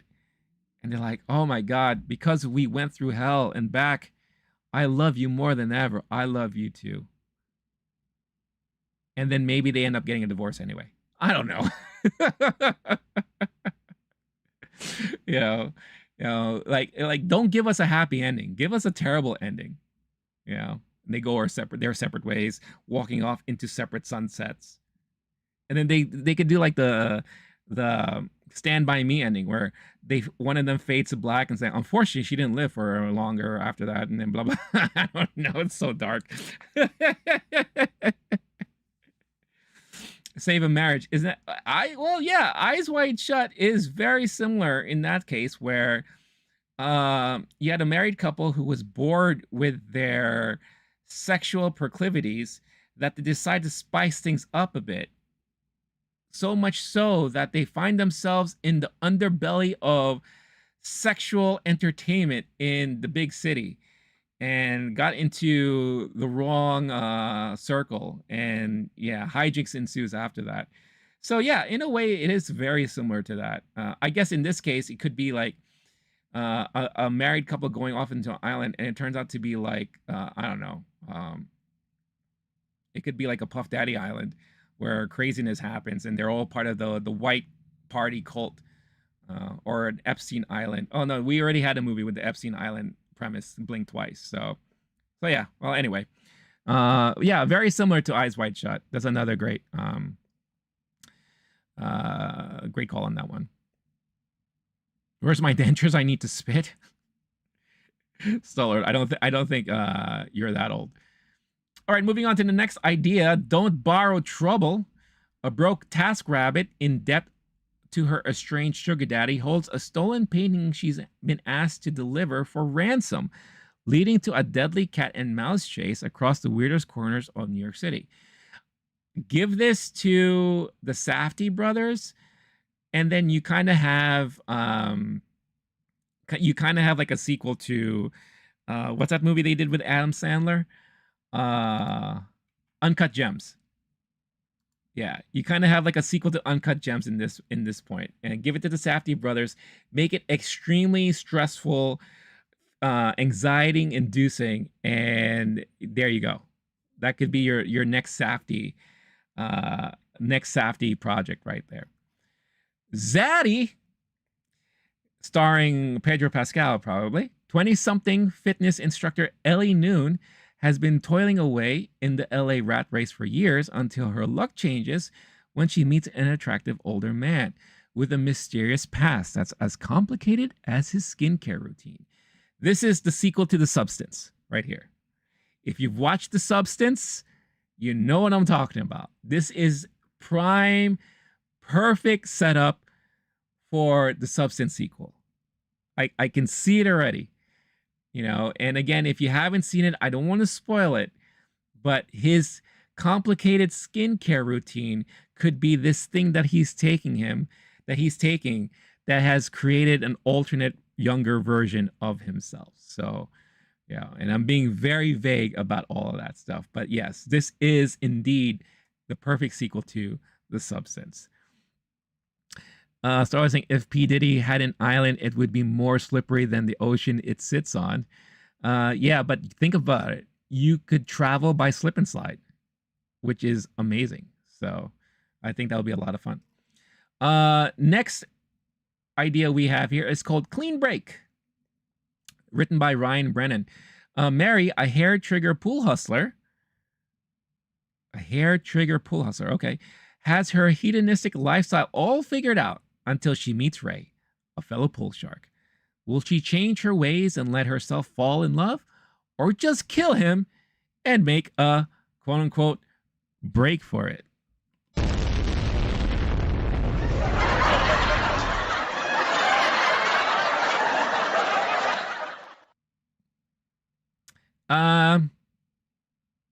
Yeah, okay.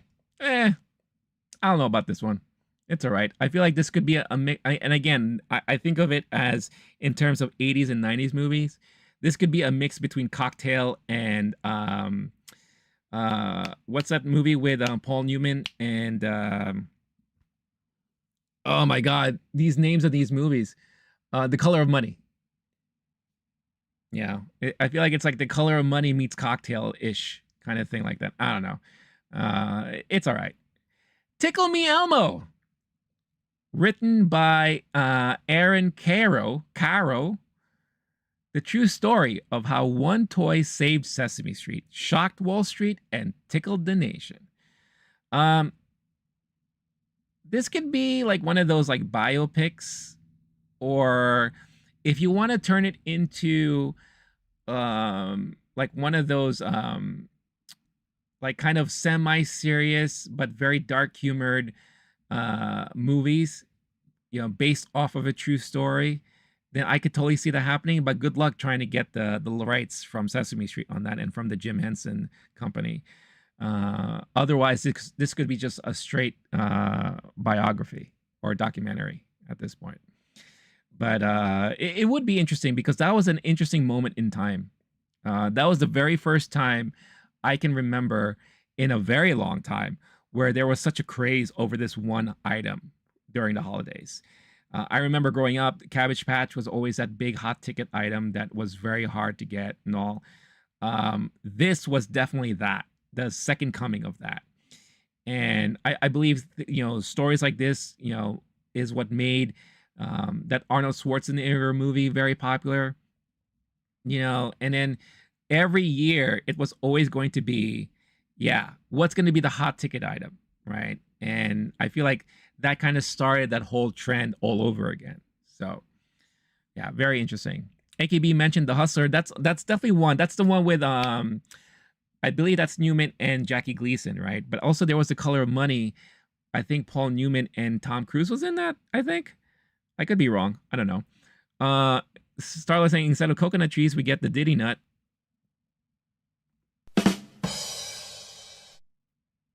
That's for you.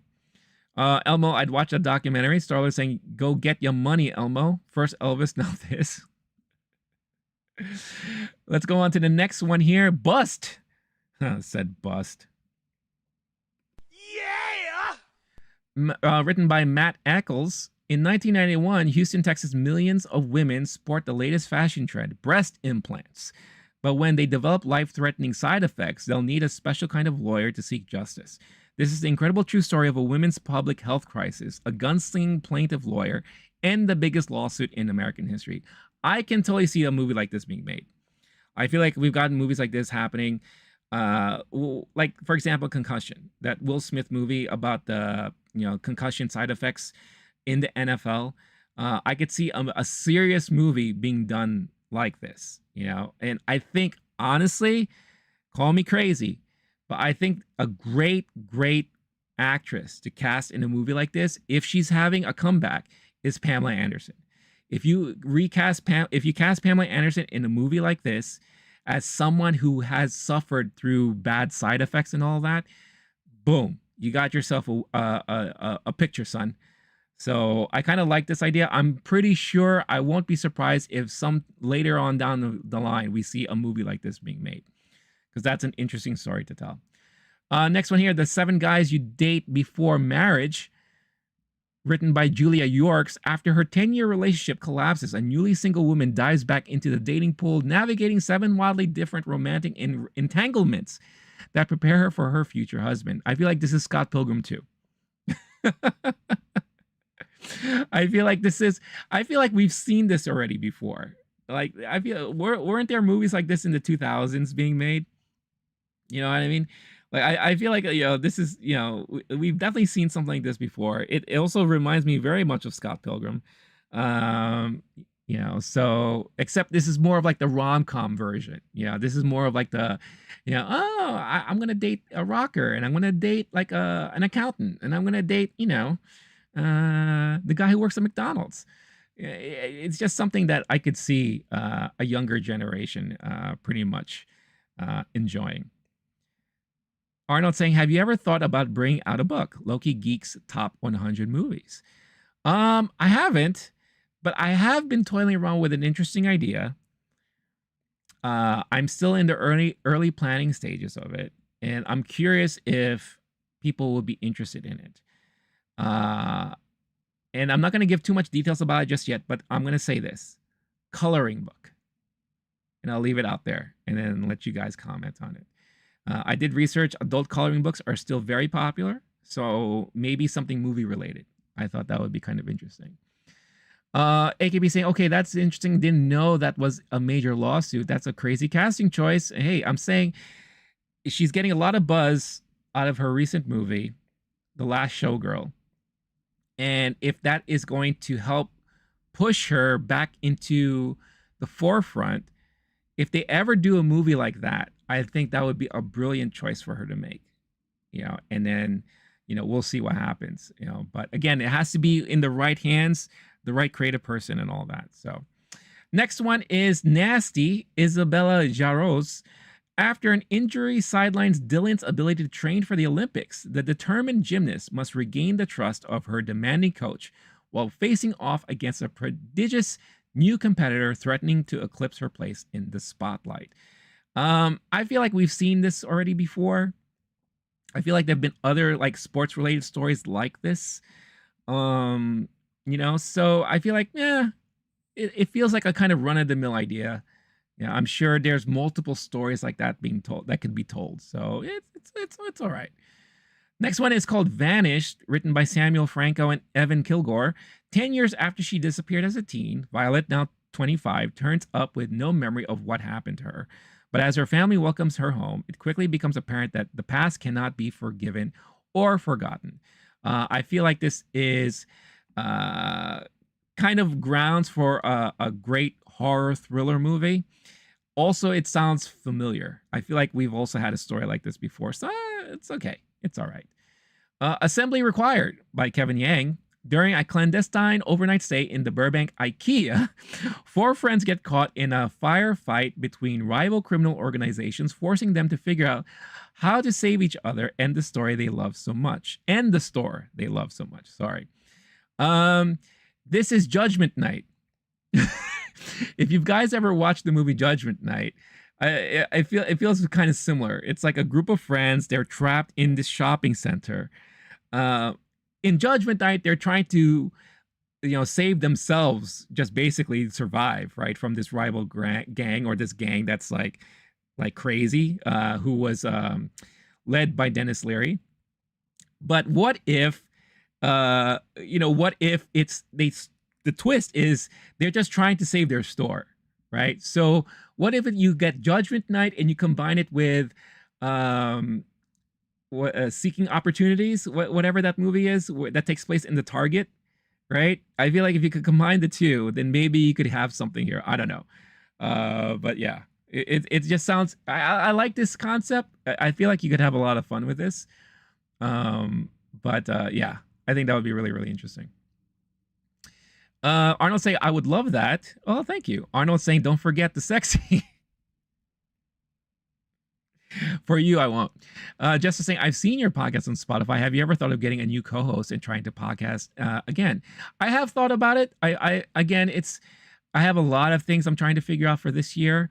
I enjoyed the Movie Time podcast. I enjoyed having it and doing it with Blake. I would love to do it with him again, but because of his schedule, it is just too tough right now. I think if I were to do it again, I would want to do it in person, because there's a lot of challenges that you do online, especially with like the connections and the quality of the sound. So I would love to like record it in person. So if I could ever get to that point where I can do that, then I will put more thought into it, and I'll figure out who my co-host could eventually be later on down the line. Starlord, in all seriousness, the passion hit me like a bolt of lightning. It did, really. AKB saying, hey, Tanya Hardy's at you. I was like Beetlejuice with spirits all over me. AKB Assembly Required. Judgment Night. Judgment Night is a classic. Emilio Estevez, I love him. Tiger Blood. Yeah, Emilio Estevez is great, man. During that time, was it the 80s, 90s? It was a great time for Emilio Estevez, especially if you're a fan of his. Next one is Test Drive, written by Matt Venn. A down on his luck car salesman takes a mysterious stranger on a test drive, which turns into a dangerous and unsettling crime spree across the rain-soaked streets of LA. This is that movie with Tom Cruise and Jamie Foxx. Whatchamacallit? Shoot, the name escapes me right now. chat, maybe you could remind me of what that is. Yeah, I believe it was directed by Michael Mann, except instead of a car salesman, he's a taxi driver, and instead of like a serial killer or whatever, he was like a hitman, a mafia hitman or whatever. It's the same premise, so I feel like we've already seen this already. So you can move on from there. Next one is Bloody Mingo, Jonathan Easley. Investigating the crime scene of a potential homicide in the Appalachian mountainside, a deputy encounters a strange mountain community that claims to be haunted by an evil witch that lives in the woods. All right. Why would you call it Bloody Mingo? Unless Mingo has something to do with, I don't know, the native people who live in that area. I don't know. That sounds weird. But yeah, it's interesting. I feel like, again, something that we may have seen already before in the past. Arnold saying, joking aside, the idea is great. And if you think about it, it's not only for children, but also for adults. Yeah, I mean, that's the whole point. You know, if I do come forward, if I do figure out a right route to take that whole coloring book idea I come up with, then, you know, maybe that could be something there. So, yeah, I'm definitely thinking about it. Next one here. I'm also running out of time, guys, so I might have to cut things short because I do have to run very soon.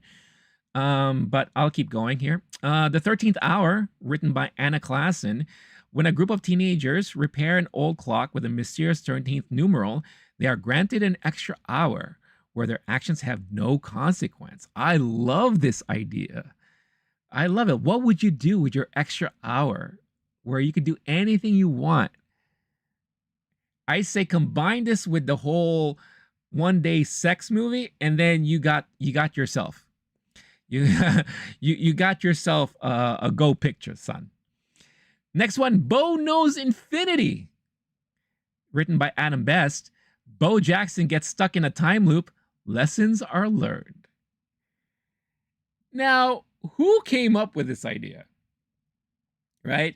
Who came up with like saying, I want to write a movie about Bo Jackson, the very famous multi-sports playing guy, but I want to put him in a time loop situation, right?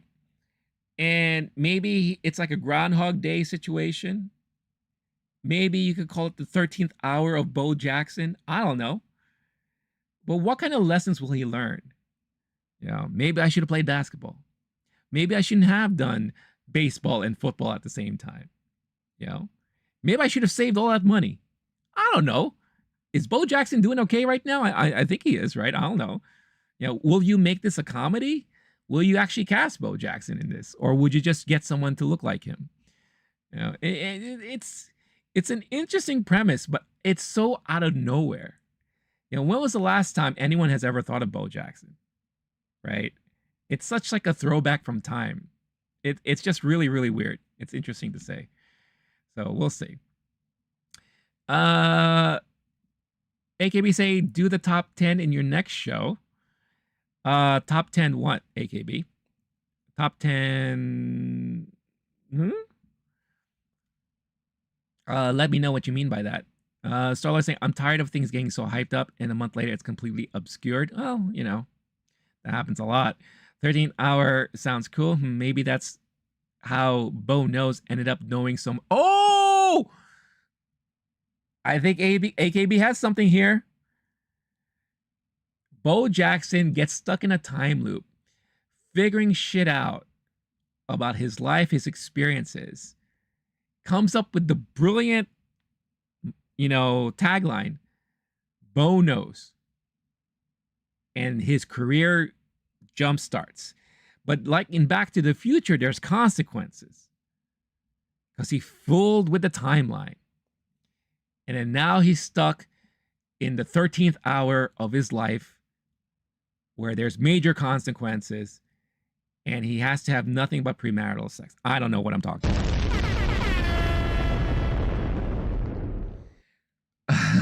Arnold saying, I have to go. Take care of yourself. See you next time. Have fun Friday on your birthday, brother. Thank you so much, Arnold. Have a wonderful evening. I'll definitely catch you on the next stream for sure. Thank you so much, man. And again, good luck. I hope you hear back from somebody or at least I hope your applications go well. Starler saying, I'll get my notepad ready in eagerness. AKB said top 10 of the Blacklist. Oh, that would be a good idea. Yeah, maybe I could do that for sure. Bo knows timeline, yes. Yeah, I kind of like that. I feel like we're writing movies here.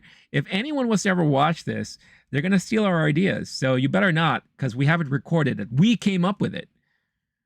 So I'm watching all of you out there in Hollywood land. All right, next one up here is called Decoys, written by Jack Waz. When two cocky, self-proclaimed CIA badasses learn they're being used as diversions, they must prove to themselves and the world that they are capable of being real heroes.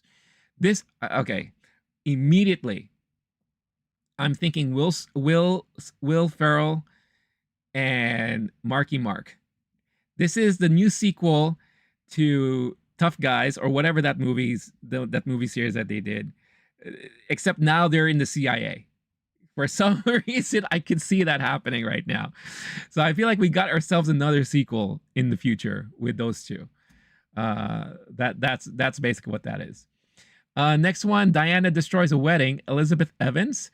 When her youngest son proposes to a middle-class farmer, New York business icon Diana Ivy incentivizes her dysfunctional children to protect the family name the only way she knows how, by creating a competition. Whoever can break up the couple during their luxurious 7-day destination wedding will inherit the Ivy's Lake Como estate. Wow. I like this idea. It's so nutty that I could totally see this happening. It kind of has like that rat race vibe to me. Get a bunch of like really funny people together, you know, to kind of like do all this. This will be great to highlight a lot of like the new up and coming actors and actresses to do a comedy all together, like a big ensemble piece. And then maybe the mom is like I don't know, Glenn Close, or you know, maybe someone like very high up there, or what's her face from the White Lotus. You know, now she's doing the Discovery commercials, right? She was in American Pie as the MILF.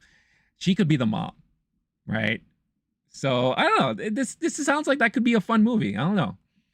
Again, this is one of those ideas that I won't be surprised if we see this eventually happening in the future. All right.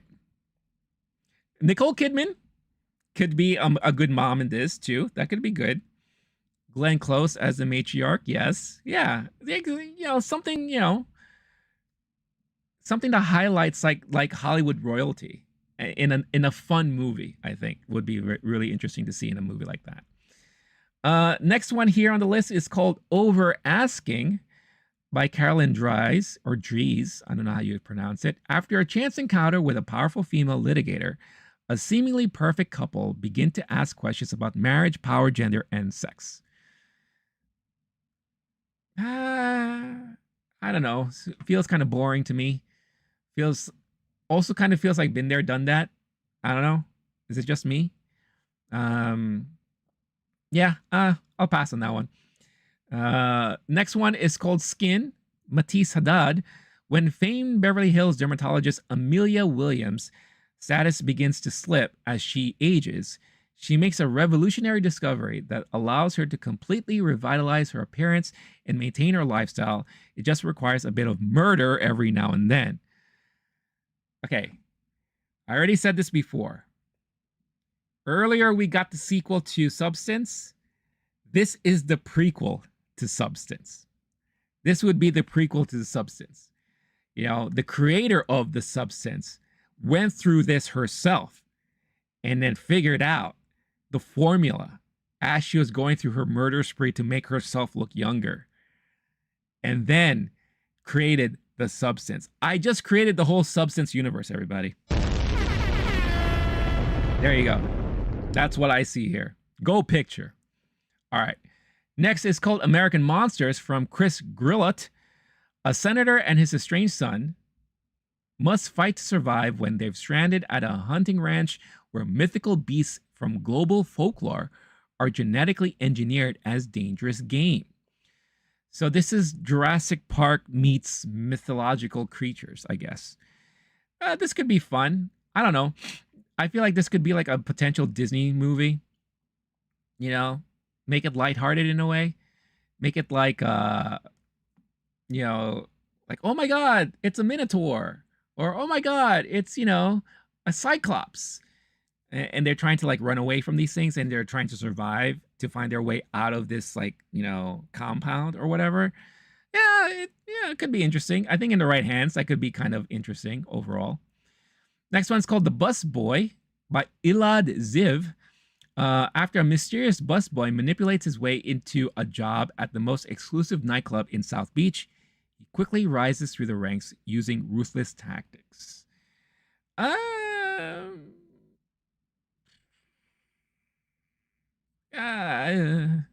don't know. I feel like we've seen something like this before already. Busboy, yeah, it's okay. These movies are putting me down faster than the Cosby drink in a Diddy Island. Well, Starlet, remember, these aren't like approved pictures. These were just screenplays that were written and created that came across the desk of these executives, that they passed on, that they put on the shelf. These are movies that were never made or never really considered to be made. A lot of these will eventually just stay on this list forever, you know? But every now and then, some studio or some other creative person or director or whatever will see something here and say, hey, I want to work with something like this. So that's the whole idea of this blacklist, but yet when you see the numbers here, these are how many times this particular screenplay was mentioned from different studio executives. So that's why it made it on this year-end review. The fact that you got 16 different executives mentioning The Busboy, that means 16 of them found it to be interesting, but not interesting enough to put money into it. But maybe someone else might find it more interesting. Who knows? It's just fascinating to see how the other side of the business works when, how are movies made when they're not particularly like sought after, when something just comes across the desk and like, here's my idea. Like Jester, for example. Jester is an aspiring script writer, screenplay writer. I'm pretty sure in his career, in his upcoming career, he's going to be writing dozens and dozens of screenplays. One of them may eventually end up on the blacklist. Who knows? But there's so many people that have written so many things. That's just how it is. Starlet, you could make write-up stuff too, but have you? And have you submitted them to any studio? That's the thing. You never know what you could be sitting on. Just saying. Next one here is called Fragments, written by Jake Moss. After a tragic accident, a young nurse finds herself blacklisted and out of work until she approached by a detective with a unique job offer. Become the caretaker of a murder suspect who may be faking his Alzheimer's diagnosis. What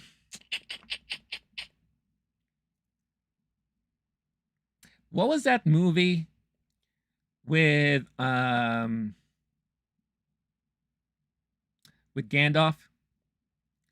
Ian McKellen, where he was a Nazi? He was like a secret Nazi, and his neighbor found out after he befriended him. I feel like this is something that they could do with this, or we've kind of seen something like this, but there's like that twist, where you're a nurse and you're taking care of an older guy, but you come to realize as time goes on that he is like the well-known or a well-sought-after serial killer, but you don't realize it until until the end. I could see something like that happening. It's I like this idea. This could be a very dark drama, very, very interesting overall. I kind of like this idea. Oh, this is from A24 here. This was brought to A24, so I like this. Tony, Lou Howe, and Todd Bartles. In 1975, a wayward young Anthony Bourdain stumbles into a summer dishwashing job in Provincetown and discovers his life's calling. Why haven't they done this?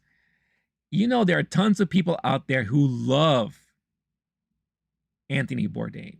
This is basically his life story.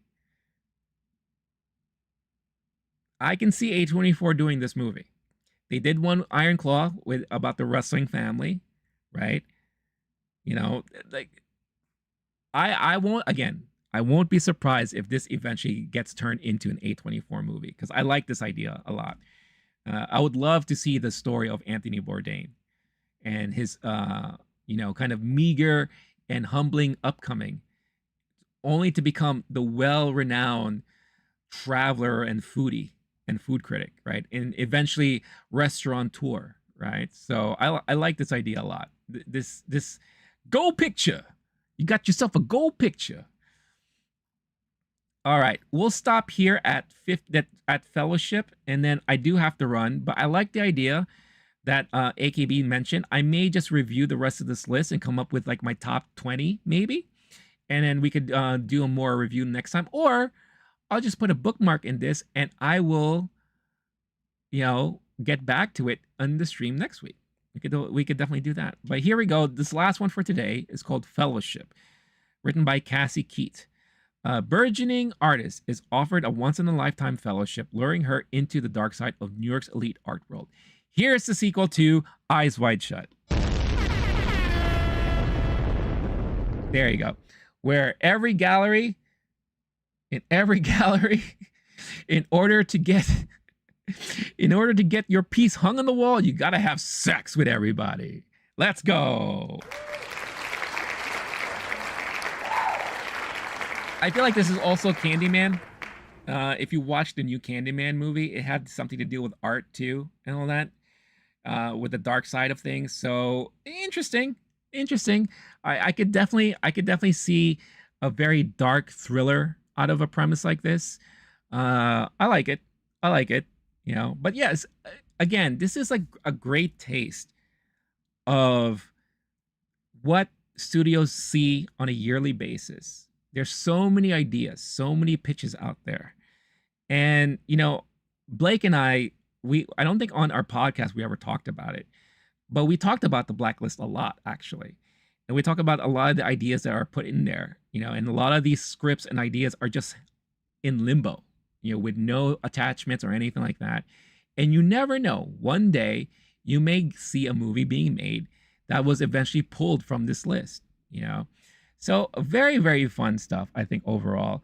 I promise to get back to this, and I will do like a top 10 on the next stream. But unfortunately, I do have to run. I got to go and head over to my screening for tonight.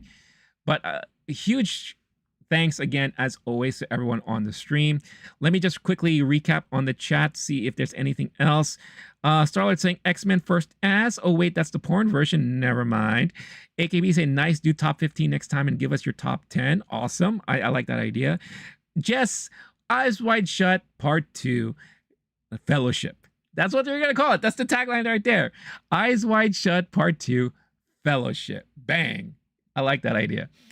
Jester saying, Arnold, don't worry, Sir Renee, and I will get to work on that movie. That is right. We will do that, Jester, you and I.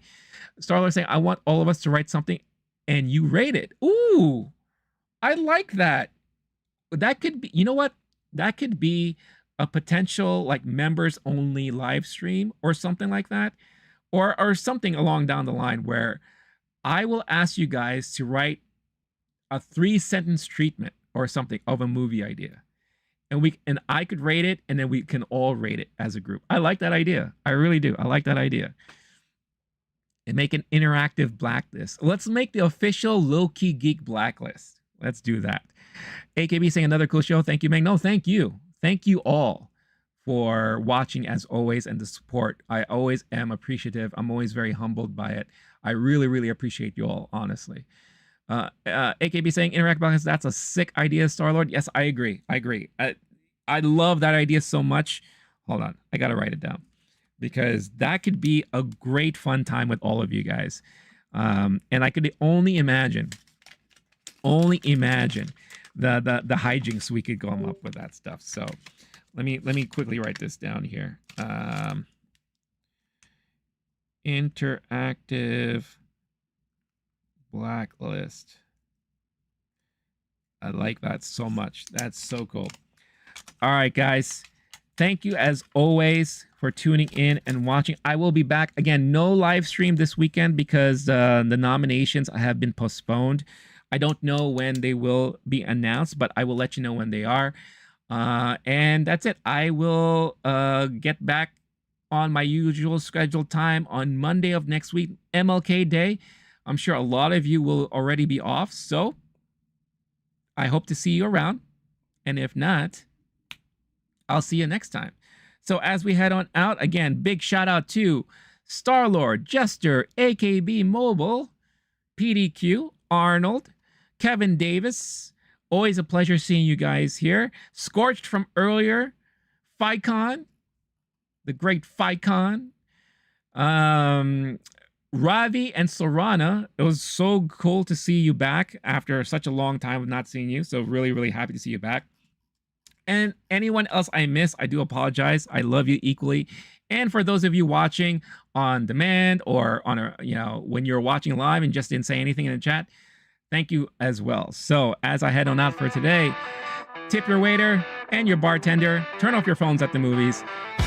Stay cool, stay classy, stay safe. I will catch you all in the next one. Peace out, y'all. Bye-bye. Yes, sir, don't worry about the membership. We can always figure something out. All right, y'all. Bye. Bathroom break.